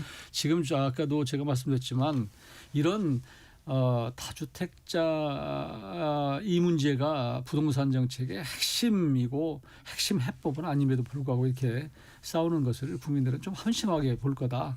저는 같은 생각입니다. 네. 내일 윤석열 전 대통령 1심 선고가 있지 않습니까? 작년에 설 연휴 때는 그 구치소 앞에 지지자들이 가서 세배하는 모습도 있었고 뭔가 결집하는 모습이 있었는데 올해는 그런 것이 있다는 보도는 저는 아직 접하지 못했습니다. 그런데 윤상현 국민의힘 보통 친윤으로 분류하시잖아요. 올해 설 앞두고 윤 대통령이 1심 선고 앞두고 대국민 사과를 해야 된다 전후에 이런 얘기를 했습니다. 이 의원님 이거 어떻게 보셨어요? 정치가 그러니까 늘 이렇게 변화하기 때문에 윤상현 의원 뭐 1년 전에 태도에 비하면 많이 변했죠. 네. 그때는 뭐 금방 지나간다. 나중에 의리 지키면 또 찍어주더라. 이런 얘기해서 좀 그 당시에 구설수에 오르고 그랬는데 네네. 1년 전하고 지금은 윤석열 대통령의 처지나 입장 바뀐 것이 그때는 탄핵이 되기 전이었고요. 네. 그리고 그때만 해도 뭐 이게 아스팔트 지표에서는 탄핵이 안 될 수도 있다고 해서 심지어 뭐 어떤 여론조사에서는 뭐 50% 가까이 폭등한 지지도가 이런 일도 있어서 네네. 지금은 지금 1심에서 특검에서 지금 사형을 구형했잖아요. 네. 그래서 곧 1심 선고를 앞두고 있기 때문에 이런 상태에서 무슨 그 대국민 메시지를 내겠습니까? 지금은 이제 조용히 1심 선고를 기다리는 입장이고 또 많은 보수의 우리 지지자들도 지금은 그렇게 그 탄핵된 대통령이 처신하는 것에 대해서 바람직하지 않다라고 하는 의견들이 많다고 생각을 해요. 네. 그러니까 지금 이미 이 내란으로 지금 뭐 거의 다른 재판에서는 지금 나와 있는 네. 상태이기 때문에 네. 좀 더 자숙하는 모습을 좀 보일 필요가 있다고 생각하고요. 네. 또 거기에 옳든 그러든 간에 어떤든 간에 이제 1심 선고가 나오면 네. 지금 윤석열 대통령이나 또 뭐 다른 사람들도 네. 거기에 사법부의 어떤 판결을 존중할 필요가 있다. 네. 라고 생각하고 그래야지 이 보수도 미래가 있는 것이 아닌가. 네네. 그게 국민들의 대도시의 생각이기 때문에 정치는 결국은 자기 자신의 생각고 하는 게 아니라 국민을 보고 하는 거잖아요. 그렇다고 한다면은 1년 전과 지금은 다를 수밖에 없고 또 달라야 된다고 생각합니다. 그런데요, 장동혁 대표가 내일 오후 3시에 이제 선고가 시작이 되는데 이번 선고가 나온 후에 메시지를 준비하고 있다는 보도가 나오고 있거든요. 어떤 메시지를 내야 된다고 생각하십니까? 저는 윤석열 대통령에 대한 2심 선고 나와봐야 되겠지만 저는 뭐 중형이 나올 거라고 생각을 해요. 네. 지금 지기현 지금 판사가 하는 거 아닙니까? 예. 지기현 판사가 그동안 재판 과정에서는 슬슬 웃으면서 뭐 아주 여유 있게 했지만 판결을 결과는 단호할 것이다. 저는 그렇게 보고 네. 그렇다고 한다면 장동혁 대표가 이번에 낼 메시지는 뭐 분명하다. 이건 선택의 문제가 아니고 필수다. 윤석열 전 대통령과는 철연해야죠. 네. 철연을 하더라도 아주 단호하게 네. 명확하게 하지 않으면 미래가 없습니다. 저는 지방선거 앞두고 어정쩡하게 당내 보수의 눈치를 봐가면서 할 일은 아니다. 왜냐하면 이건 선거에서는 이기고 봐야 되는 거예요. 이기기 위해서는 어떤 일도 해야 되는 거거든요. 국민의 마음을 사기 위해서는. 예. 그런데 지금 보수라고 하는 강경 보수는 뻔해요. 지금 강경 보수의 마음에 들지 않는다고 해도 선거 때 가면 그 사람들이 민주당 찍습니까? 결국은 장동혁 대표가 취할 수 있는 것은 중도 의원을 확정할 수 있는 중도의 민심을 잡기 위한 것으로 갈 수밖에 없다. 네. 저는 그 메시지를 준비하고 있고 또 그게 이번 장동혁 대표에게 주어진 어쩌면 마지막 기회가 될 수도 있다. 저는 그렇게 봅니다. 네. 김영주 의원님께서는 일단 내일 선고 형량 어떻게 나올 걸로 생각하세요? 글쎄요, 뭐 최소한 무기징역 정도는 나올 수밖에 없지 않을까. 네. 왜냐하면 제명 자체가 그것밖에 선택지가 없는 제명이기 때문에 내란 우두머리라고 하는 부분은 네, 이제 네. 그런 의미에서 사형 또는 무기징역이라고 봤을 때 뭐 네. 실제로 최종적으로는 저는 두 가지 중에 어느 것도 사실은 차이가 없다고 봅니다. 예. 이분에게 있어서는 결과적으로는 최종적으로는 어떤 뭐 사면이라든지 이런 선처를 바랄 수밖에 없는 처지라면 네. 또 우리나라는 사실은 뭐 사형이라고 하지만 실질적으로 사형 집행을 하지 않는 나라이기 때문에 예. 결과적으로는 똑같다라고 보여지고 네. 다만 아쉬운 점은 그동안에 보여준 그 윤 전 대통령의 태도이죠. 예. 왜 나를 말리지 않았느냐 뭐 이런 식의 얘기를 한다는 것은 오히려 끝까지 한결같이 나의 생각은 말하자면 위험한 좌파로부터 나를 구하고 싶었다. 모든 게 내 책임이다. 이렇게 얘기하는 것보다는 훨씬 못하지 않느냐. 근데 자기가 어떤 헌법적인 규정도 모르고 계엄을 선포한 그런 대통령으로 남게 됐어요. 그러다 보니까 실제로 무슨 그 우파 블로거들 입장에서도 끝까지 디펜스하기는 어렵다고 봅니다. 네. 이제 이념적으로 경도되신 분들은 윤은 의견을 하지만 네네. 실질적으로 인간 윤석열에 대한 실망감은 매우 클 것이다. 그렇게 보여집니다. 앞서 이 의원님께도 제가 질문을 드렸지만 장동혁 대표가 내일 선고 후에 전륜이라고 네. 요즘 표현하죠. 메시지 내놓을 가능성 크다고 보십니까? 그러니까 상당히 이제 장동혁 대표의 고민이 깊어지죠.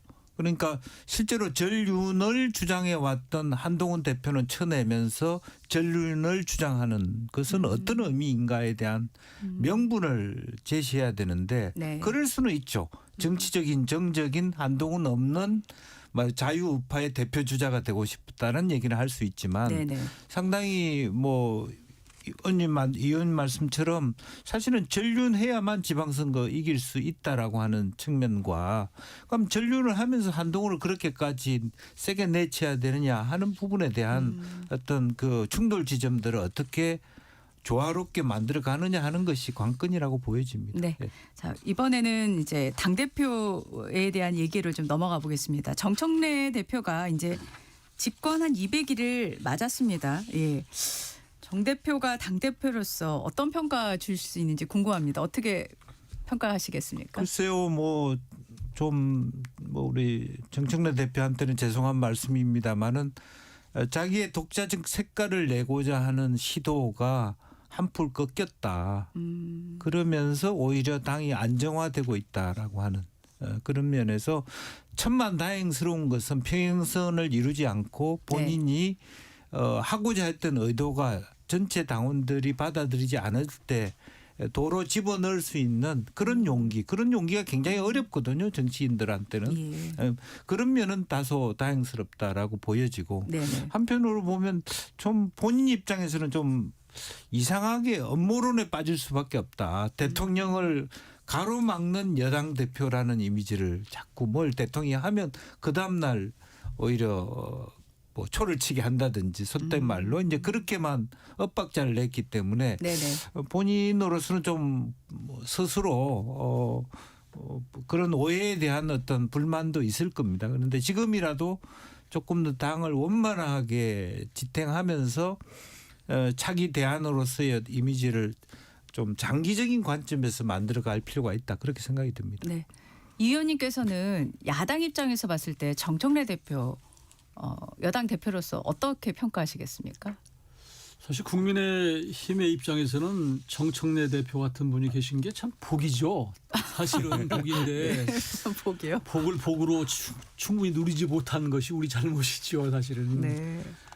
저는 그동안 뭐 정치 주변에서 또 국회의원 하면서도 당 대표를 여러 번 봐왔지만 정청래 대표 같은 어떤 독특한 캐릭터를 갖는 분 처음 봤어요. 여러분 많은 국민들이 기억하겠지만 악수는 사람하고 하는 거다. 이런 언어가 당대표 입장에서 야당을 향해서 나오는 것은 처음이거든요. 저는 언어의 품격이나 처신 이런 것은 수준 이하였다 이렇게 평가를 할 수밖에 없고 네네. 그래서 정청래 대표 체제가 사실 이재명 대통령에게 국정 운영에 상당한 부담을 주고 있고 부담을 줘왔던 것은 사실이고요. 그런 것들이 언뜻 이재명 대통령의 입에서 당이 왜 그래? 혹은 국회가 뭐 일을 잘 못해 이런 것들이 지금 나오는 것이거든요. 최근에 1인 1표제를 이제 관철시켜서 사실은 정청래 대표가 나름대로는 본인의 어떤 정치적 향후 진로 차원에서는 뭐 1승을 거둔 것은 사실이지만 그러나 합당 문제에서 좌절이 됐고 해서 1승 1패로 지금 난 상태인데요.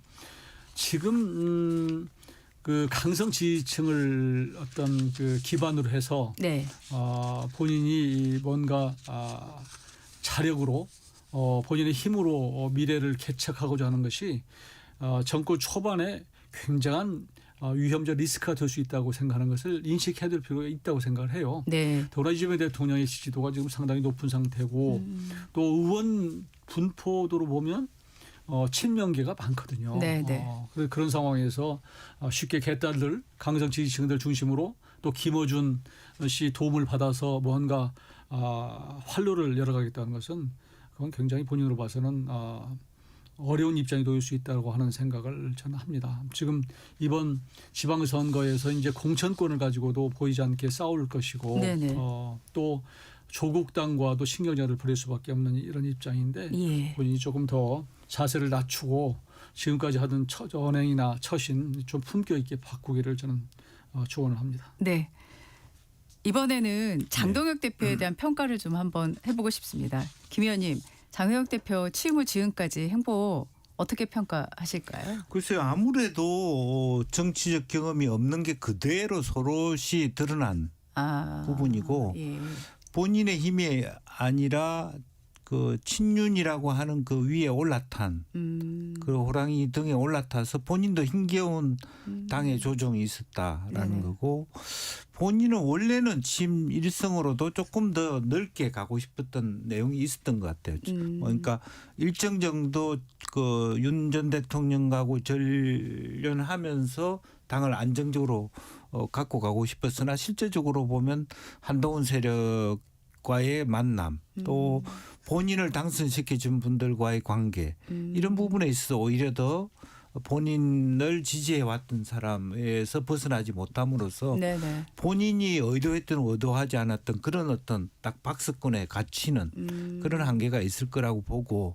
차라리 아까 우리가 뭐 다뤘습니다마는 윤 대통령 선거 이후에는 조금 거기로부터 자유로워질 필요가 있고 당도 지방선거에 일정 정도 승리를 해야 되는 것이고 정상화해야 되는 거고 본인의 원래 또 처음에는 한동훈 전 대표하고 너무 친하게 지냈을 정도의 어떤 그런 분이었단 말이에요. 저도 만나면 유머러스도 하고. 근데 지금 이미지는 굉장히 고착되고 침울한 분위기로 가고 있거든요. 빨리 벗어나야 된다고 봅니다. 이 의원님께서는 장동혁 대표의 그동안의 행보에 대해서 어떻게 평가하시겠습니까? 시간이 지금 많지 않아서 지금 잠깐 말씀하시고 2부에서 조금 더 시간을 쓰시겠습니다. 장동혁 대표 참 열심히 했죠. 치열하게 당대표로서의 역할을 해왔는데 그게 이제 24시간 동안 필리버스터를 했던 거 이거 아마 기네스북에 앞으로 깨기가 어려울 정도의 정말 치열한 일이었고요. 8일간 단식도 마찬가지였고 그런데 본인의 그렇게 몸을 던져서 한 것에 비해서는 여전히 당이 하나로 되지 못하고 한 것은 좀 안타깝게 생각을 합니다. 네. 민스토론 1부 여기서 마치고요. 잠시 후 2부에서 계속 이어가겠습니다.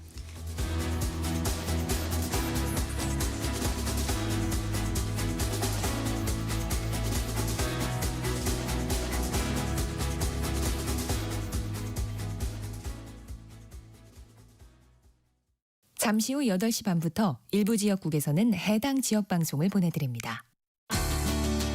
워렌 버핏은 가치 투자, 필립 피셔는 성장주 투자, 피터 린치는 장기 투자.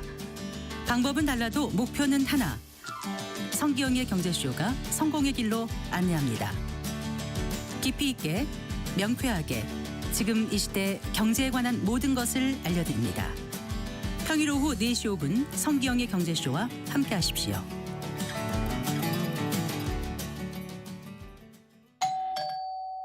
편지 왔습니다. 퇴근길 지친 당신에게 힘이 되는 뉴스를 전해드립니다. 매일 저녁 5시 5분 당신과 함께 읽는 세상 이야기 KBS 1라디오 뉴스레터 K. 지금 시각은 8시 30분입니다. KBS.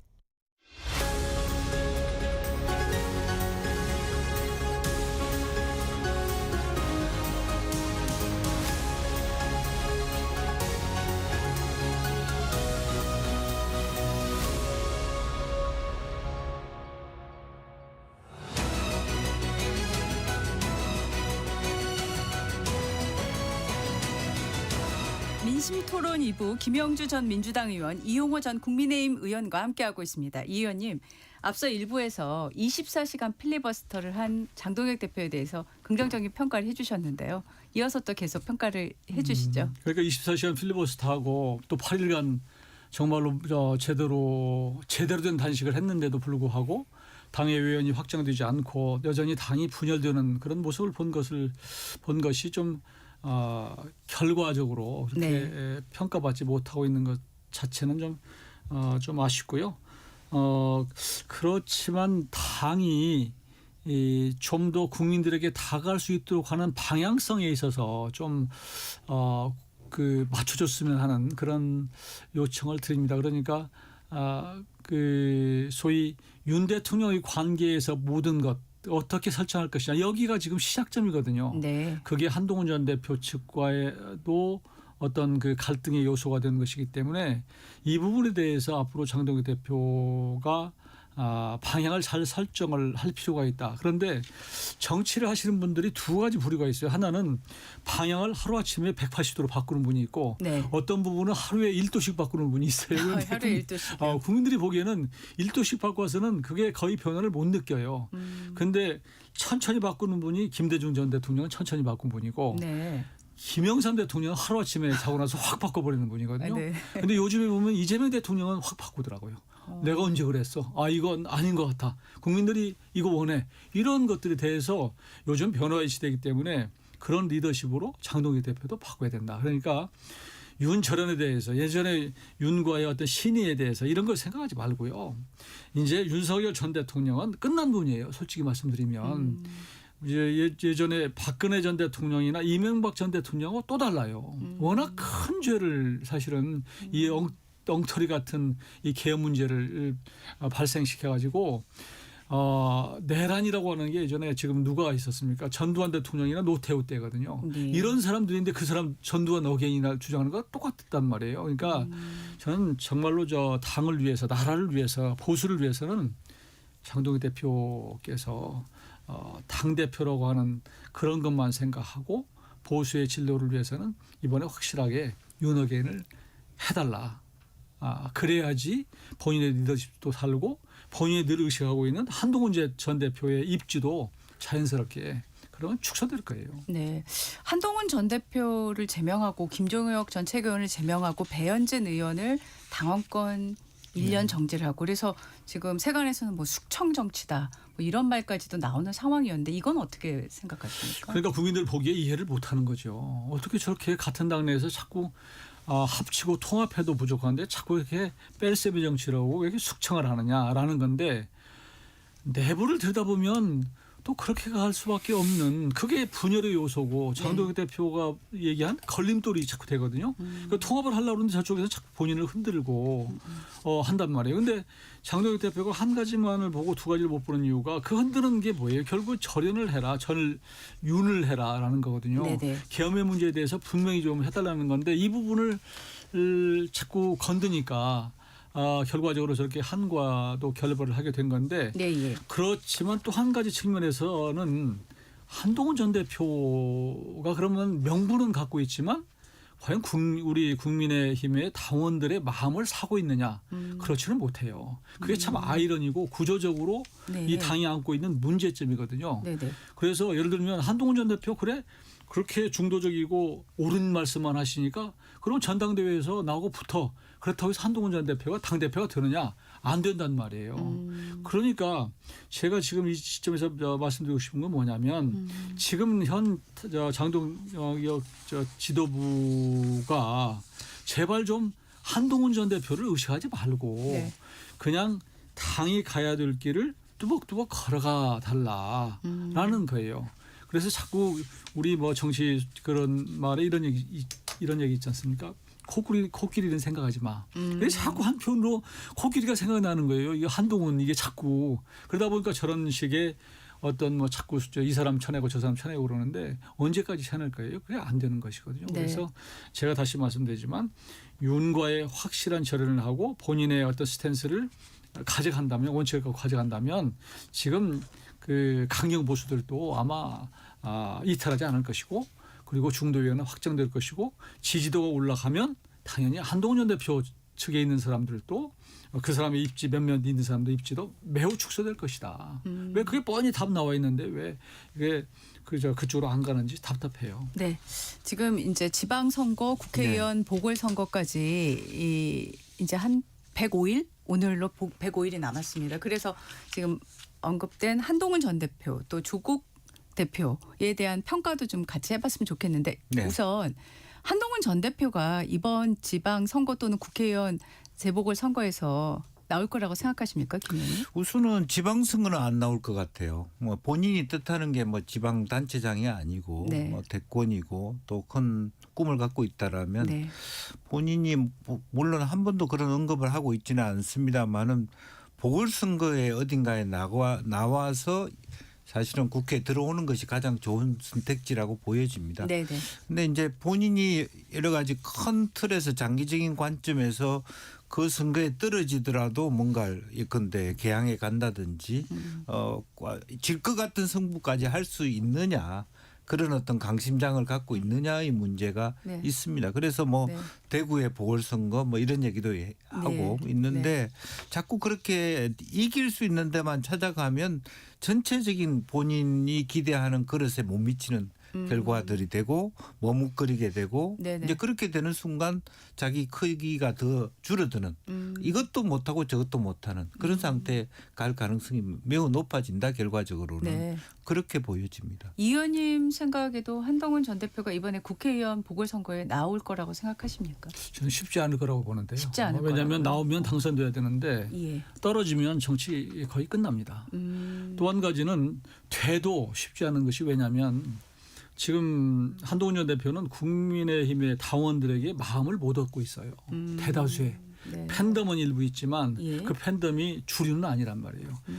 아주 극히 일부분이기 때문에 지금 만일 보궐선거에서 출마하면 누구하고 경쟁합니까? 결국은 국민의힘과 경쟁을 하고 민주당과 경쟁하는 3파전일 것이거든요. 그러면 그 과정에서 감정이 엄청나게 쌓일 것이란 말이에요. 그리고 그 과정에서 얼마나 국민의힘을 공격하겠습니까? 그러면 점점 국민의힘의 당원들의 마음과 멀어질 수밖에 없다. 그러니까 본인은 지금 나가서 뭐 콘서트도 하고 다시 돌아올 거다 이렇게 얘기하지만 그때 얘기했던 말이 뭐 어떤 얘기예요. 지금 상식을 가진 다수가 다시 뭐 어떻게 하겠다. 그러면 남아있는 당원들은 비상식적인 사람들입니까? 우리는 진짜 보수다. 그러면 나머지는 우리 당원들 대다수는 가짜 보수입니까? 이렇게 자꾸 점점 멀어지는 어휘를 쓰는 것이기 때문에 저는 한동훈 전 대표가 장점이 많은 분인데도 불구하고 정치를 너무 즉흥적에 너무 표피적으로 한다. 때로는 좀 손해도 보기도 하고 잘못 있으면 빨리 인정도 하고 이런 인간적인 모습을 보이는 그런 부분이 좀 다소 아쉽다. 그래서 지금 많은 국민들이 이렇게 생각하잖아요. 우리 보수 당원들도 한동훈 전 대표가 이번에 좀 억울한 측면도 있다. 네. 이렇게 보는 사람도 꽤 있거든요. 예. 그런 마음을 가진 사람들이 좀 더 많아질 수 있도록 확정하는데 더 신경을 써서 너무 단기에 승부를 하지 말고 저는 제가 한동훈 전 대표의 정말로 측근이라고 한다면 이번 선거에서는 좀 잠잠히 있다가 결국은 민주당과 국민의힘의 싸움일 거거든요. 뭐 서울시장도 마찬가지고 부산시장도 마찬가지고 그럴 때 오히려 마지막 단계에 한동훈 전 대표가 국민의힘을 나서 도와주는 모습을 보여야지 오히려 국민의힘의 당원들의 마음을 얻어서 돌아오는 시간이 빠를 거다. 저는 그렇게 봅니다. 알겠습니다. 지금 지방선거 전 합당은 일단 물 건너갔지만 조국 대표는 이번 선거에서 어떤 전략을 쓸 걸로 예상하십니까? 글쎄요. 사실은 그렇게 보면 사실은 선택지가 뭐 서울시장이라든지 부산시장이라든지 이렇게 도전할 수 있는 기회가 있었는데 이런 삼파구도에서는 쉽지 않은 방금 한동훈 대표 입장하고 거의 비슷한 입장에 빠져들었어요. 그러니까 근데 부산에 나간다면 더 문제죠. 전재수하고 경쟁하면서 결국 예컨대 상대적으로 박형준 시장이 온다고 했을 때 박형준을 도와주는 꼴이 될 수밖에 없는 그런 부분이고 서울시장도 마찬가지입니다. 그래서 상당히 공공해졌고 그다음에 최근에 이 대통령 지지율이 높아지면서 사실은 조국 혁신당이 호남에서 야금야금 많이 차지했고 그동안의 정치적인 관습으로 보면 조국 혁신당과 민주당은 거기서 거기이기 때문에 지방선거의 경우에는 조국 혁신당의 단체장들이나 의원들도 많이 뽑아줬거든요. 결국에는 입당하면 결국 어디 가겠어 이런 게 있었는데 최근 들어서는 조국 혁신당의 입지가 줄어들고 있는 상태였습니다. 그래서 정청래 대표가 너무 몸짓을 스스로 죽어가는 걸 키워준 꼴이거든요. 이제 그런 면에서 상당히 이도 저도 못하는 국면에 잘 수밖에 없다. 그래서 길게 보면 지방선거 이후에 합당 이후에 당내 들어와서 자기가 당대표를 하든 뭐 무슨 국회에 진출을 하든 뭐 이런 형태 국회 안에서의 어떤 활동을 더 강화시키든 간에 그런 후사를 도모할 수밖에 없는 입장이 아닌가 저는 그렇게 봅니다. 그렇게 따지면은 지방선거 후에 양당 민주당과 조국혁신당의 합당 논의가 잘 될까요? 저는 사실은 민주당 당원 중에서 조국혁신당하고의 합당을 싫어할 사람이 없거든요. 굉장히. 그러니까 정청래 대표가 너무 쉽게 생각한 게 이슈 자체가 너무 당연한 거예요. 민주당 입장에서는. 조국혁신당 빨리 흡수해야지. 저거 자그만 거 나가지고 지방선거에도 거치작거린다. 그런 입장을 민주당 지지자를 갖기 때문에 의제 자체는 굉장히 누구나 동의할 수 있는 의제인데 이게 잘못하다 보니까 이게 마치 공천권이나 자기 권한을 강화시키는 형태. 말하자면 돌아오는 김민석 총리하고 싸우기 위해서 자기 지지층을 넓히는 과정으로만 이해했기 때문에 순수하지 못하다. 그런 인식을 했기 때문에 반대하는 거예요. 지방선거 지나고 나고 혹은 이번 차기 당대표 지나고 난 다음에 합당은 자연스럽게 이루어질 수 있는 길이다. 저는 그렇게 생각합니다.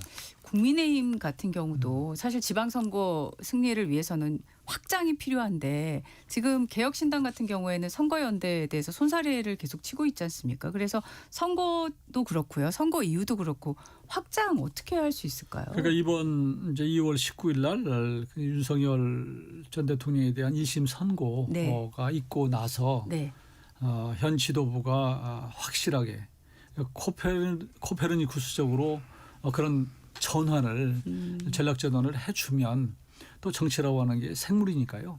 바뀔 수도 있죠. 그러나 이런 스탠스를 어정쩡하게 또 조금씩 바꿔가서는 지금 아마 그 개혁신당과의 이준석 정당과의 어떤 연대가 쉽지 않을 것이다. 이렇게 봐요.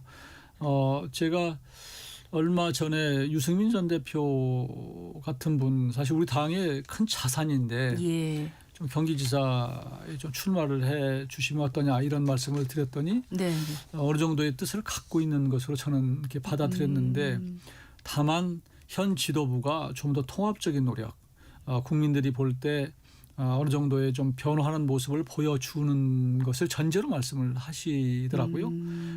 그런데 최근에 언론에 나와서 더 이상 경기지사 안 나가겠다 네. 이렇게 얘기한 거 보면 네네. 지금 본인도 좀 그런 실망한 것 같고 네네. 이준석 전 대표도 이준석 대표도 똑같아요. 그러니까 지금도 충분히 우리가 변화한다면 이거 뭐 할 수 있는데 그렇지 않다면 지방선거에서 서로 연대하기는 쉽지 않은 그런 국면입니다. 알겠습니다. 민심 토론 오늘 여기서 마무리하겠습니다. 김영주 전 의원, 이용호 전 의원 나오셨습니다. 고맙습니다, 두 분. 네, 감사합니다. 고맙습니다. 한국도로공사 연결해서 전국 고속도로 교통 상황 알아보겠습니다. 네, 설 연휴 마지막 날인 오늘 막바지 귀경 차량들로 고속도로는 혼잡하겠습니다. 지금도 귀경 정체 시작되면서 길게 밀리는 구간 살펴지는데요.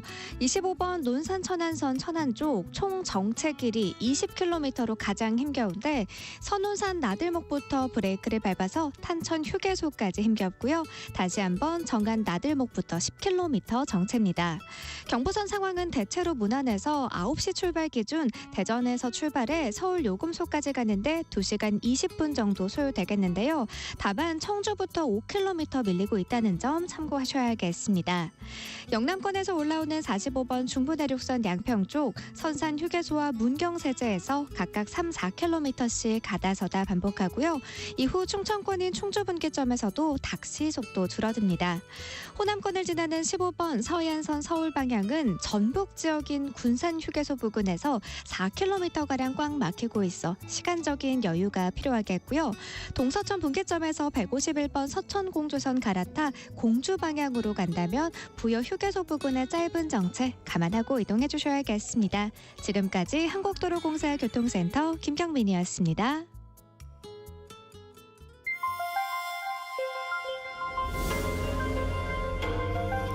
KBS 1라디오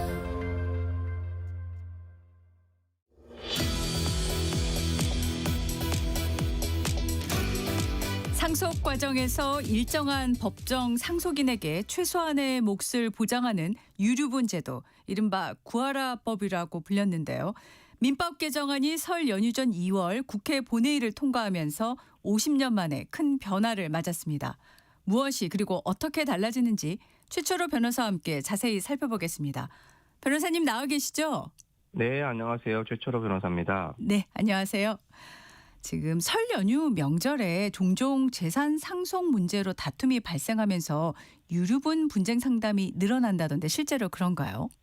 네, 명절에는 평소 떨어져 지내던 가족들이 한자리에 모이게 되는데 자연스럽게 재산이나 상속 이야기가 나오면서 갈등이 표면화되는 경우가 많습니다. 특히 특정 자녀에게만 증여가 많았다거나 재혼 과정에서의 상속이랄지 장남 중심의 재산 분배, 이런 것들이 명절 이후에 상담으로 이어지는 경우가 많이 있습니다. 네, 이번에 관련법이 50년 만에 바뀌었는데 구하라법이라고 불리는 유류분 상속권 상실 제도를 담은 민법 개정안이 12일에 국회를 통과했습니다. 가장 큰 변화가 뭘까요? 네, 자녀를 학대 방치하고 부양하지 않은 부모의 상속권을 상실할 수 있도록 하는 상속권 상실 제도가 올해부터 시행이 되는데 이 기존 제도상으로는 자녀나 배우자의 폐륜행위에 대한 상속권 상실 제도가 없었습니다. 이번에 2월 12일 날 추가 개정안이 국회를 통과되면서 폐륜행위를 한 모든 상속인에 대해서 법원이 상속권을 상실할 수 있도록 하는 길이 열리게 된 겁니다. 아, 그러면은 예. 네, 폐륜 부모뿐만 아니라 폐륜 자녀 배우자도 상속권을 상실할 수 있다는 얘기인 거죠? 네, 기존에는 이제 폐륜 부모님에 대해서만 상속권이 상실될 수 있었는데 자녀나 배우자 같은 경우에도 상속권이 상실될 수 있게 되었습니다. 네, 또 중요한 내용이 뭐가 있을까요? 네, 개정법의 또 중요한 내용으로는 자녀의 유류분이 종래 2분의 1에서 3분의 1로 축소가 되고 부모를 실제로 부양하거나 재산 형성에 기여한 가족에 대해서는 조금 더 보호받게 될 수가 있게 개정이 되었습니다. 네, 지금 자녀 유류분이 3분의 1로 축소된 것이 이게 모든 경우에 해당하는 걸까요? 아니면은 이른바 기여 상속인의 보상적 증여를 받을 경우에 한해서 유류분이 3분의 1로 줄어드는 걸까요? 기본적으로는 그 상속에 대한 유류분 자체가 줄어든 게 맞고요. 네. 그 외에 그것과 추가로 해서 기여 상속인을 좀 더 보호하는 기여분 개정이 같이 이루어졌다고 보시면 됩니다. 네. 이번 민법 개정으로 모든 상속인들의 폐륜 행위를 과연 완전히 차단할 수 있을까? 이런 의문이 있는데 어떻게 보십니까? 완전히 차단할 수는 없지만 어쨌든 제도가 새롭게 설계가 되었기 때문에 이 제도를 통해서 상당 부분 실질적으로 차단할 수 있는 의미는 있을 것 같은데 법원의 판단을 결국 전제로 하는 것이니까 네. 사실 법원 판단을 받지 않고 모르고 지나가는 경우에는 차단할 수 없는 한계가 있겠죠. 네. 그러니까 결국 폐륜 행위에 대한 판단은 법적 절차를 거쳐야 하는 거군요. 네, 그렇습니다. 네. 그렇다면 자녀를 돌보지 않는 부모 그리고 자녀와 배우자의 폐륜 기준을 법으로 규정을 하는 게 쉽지 않아 보이는데 이게 부양 의무 중대 위반이나 심의 부당한 대우 어떤 경우까지 포함될까요? 네, 이게 이제 그 여러 가지를 종합적으로 검토할 수밖에 없는데요. 네. 경제적인 측면뿐만 아니라 정서적인 부분, 또 신체적인 부분, 또 장기간에 걸친 불이행인지, 또 불가피한 사정이 있었는지, 악의적으로 부양 의무를 불이행한 것인지, 그래서 이런 여러 가지 사정들을 법원에서 종합적으로 고려해서 판단할 수밖에 없을 것 같습니다. 네. 반대로 오랫동안 간병하거나 부양을 한 그리고 또 재산 형성에 기여한 것 같은 이런 헌신적인 가족들을 보호하는 장치도 강화됐다고 들었습니다. 기존 기여분 제도와 비교하면 어떤 차이가 있을까요? 기존에는 기여분의 인정 범위가 상대적으로 협소한 경우가 많이 있었습니다. 이번 개정으로 기여 상속인에 대한 보상적 증여나 유증은 일정 범위에서 유류분에 반한 대상에서 제외할 수 있도록 했기 때문에 실질적 부양자나 간병한 자녀들에 대해서 보다 충실한 상속적 보호를 할 수 있도록 개정된 것입니다. 네. 자, 상속권 상실이 확정되면 상속 개시 시점으로 효력이 소급된다고 하는데 그러면 유류부 청구권도 함께 사라지는 건가요? 네, 상속권이 상속 개시 시점으로 소급해서 상실이 되면 유류분권도 함께 소멸합니다. 유류분권은 상속권을 전제로 하는 권리이기 때문에 유류분권도 처음부터 존재하지 않았던 것으로 됩니다. 예. 자, 그리고 이번 개정으로 유류분 반환 방식도 개정됐다고 들었습니다. 어떻게 바뀐 걸까요?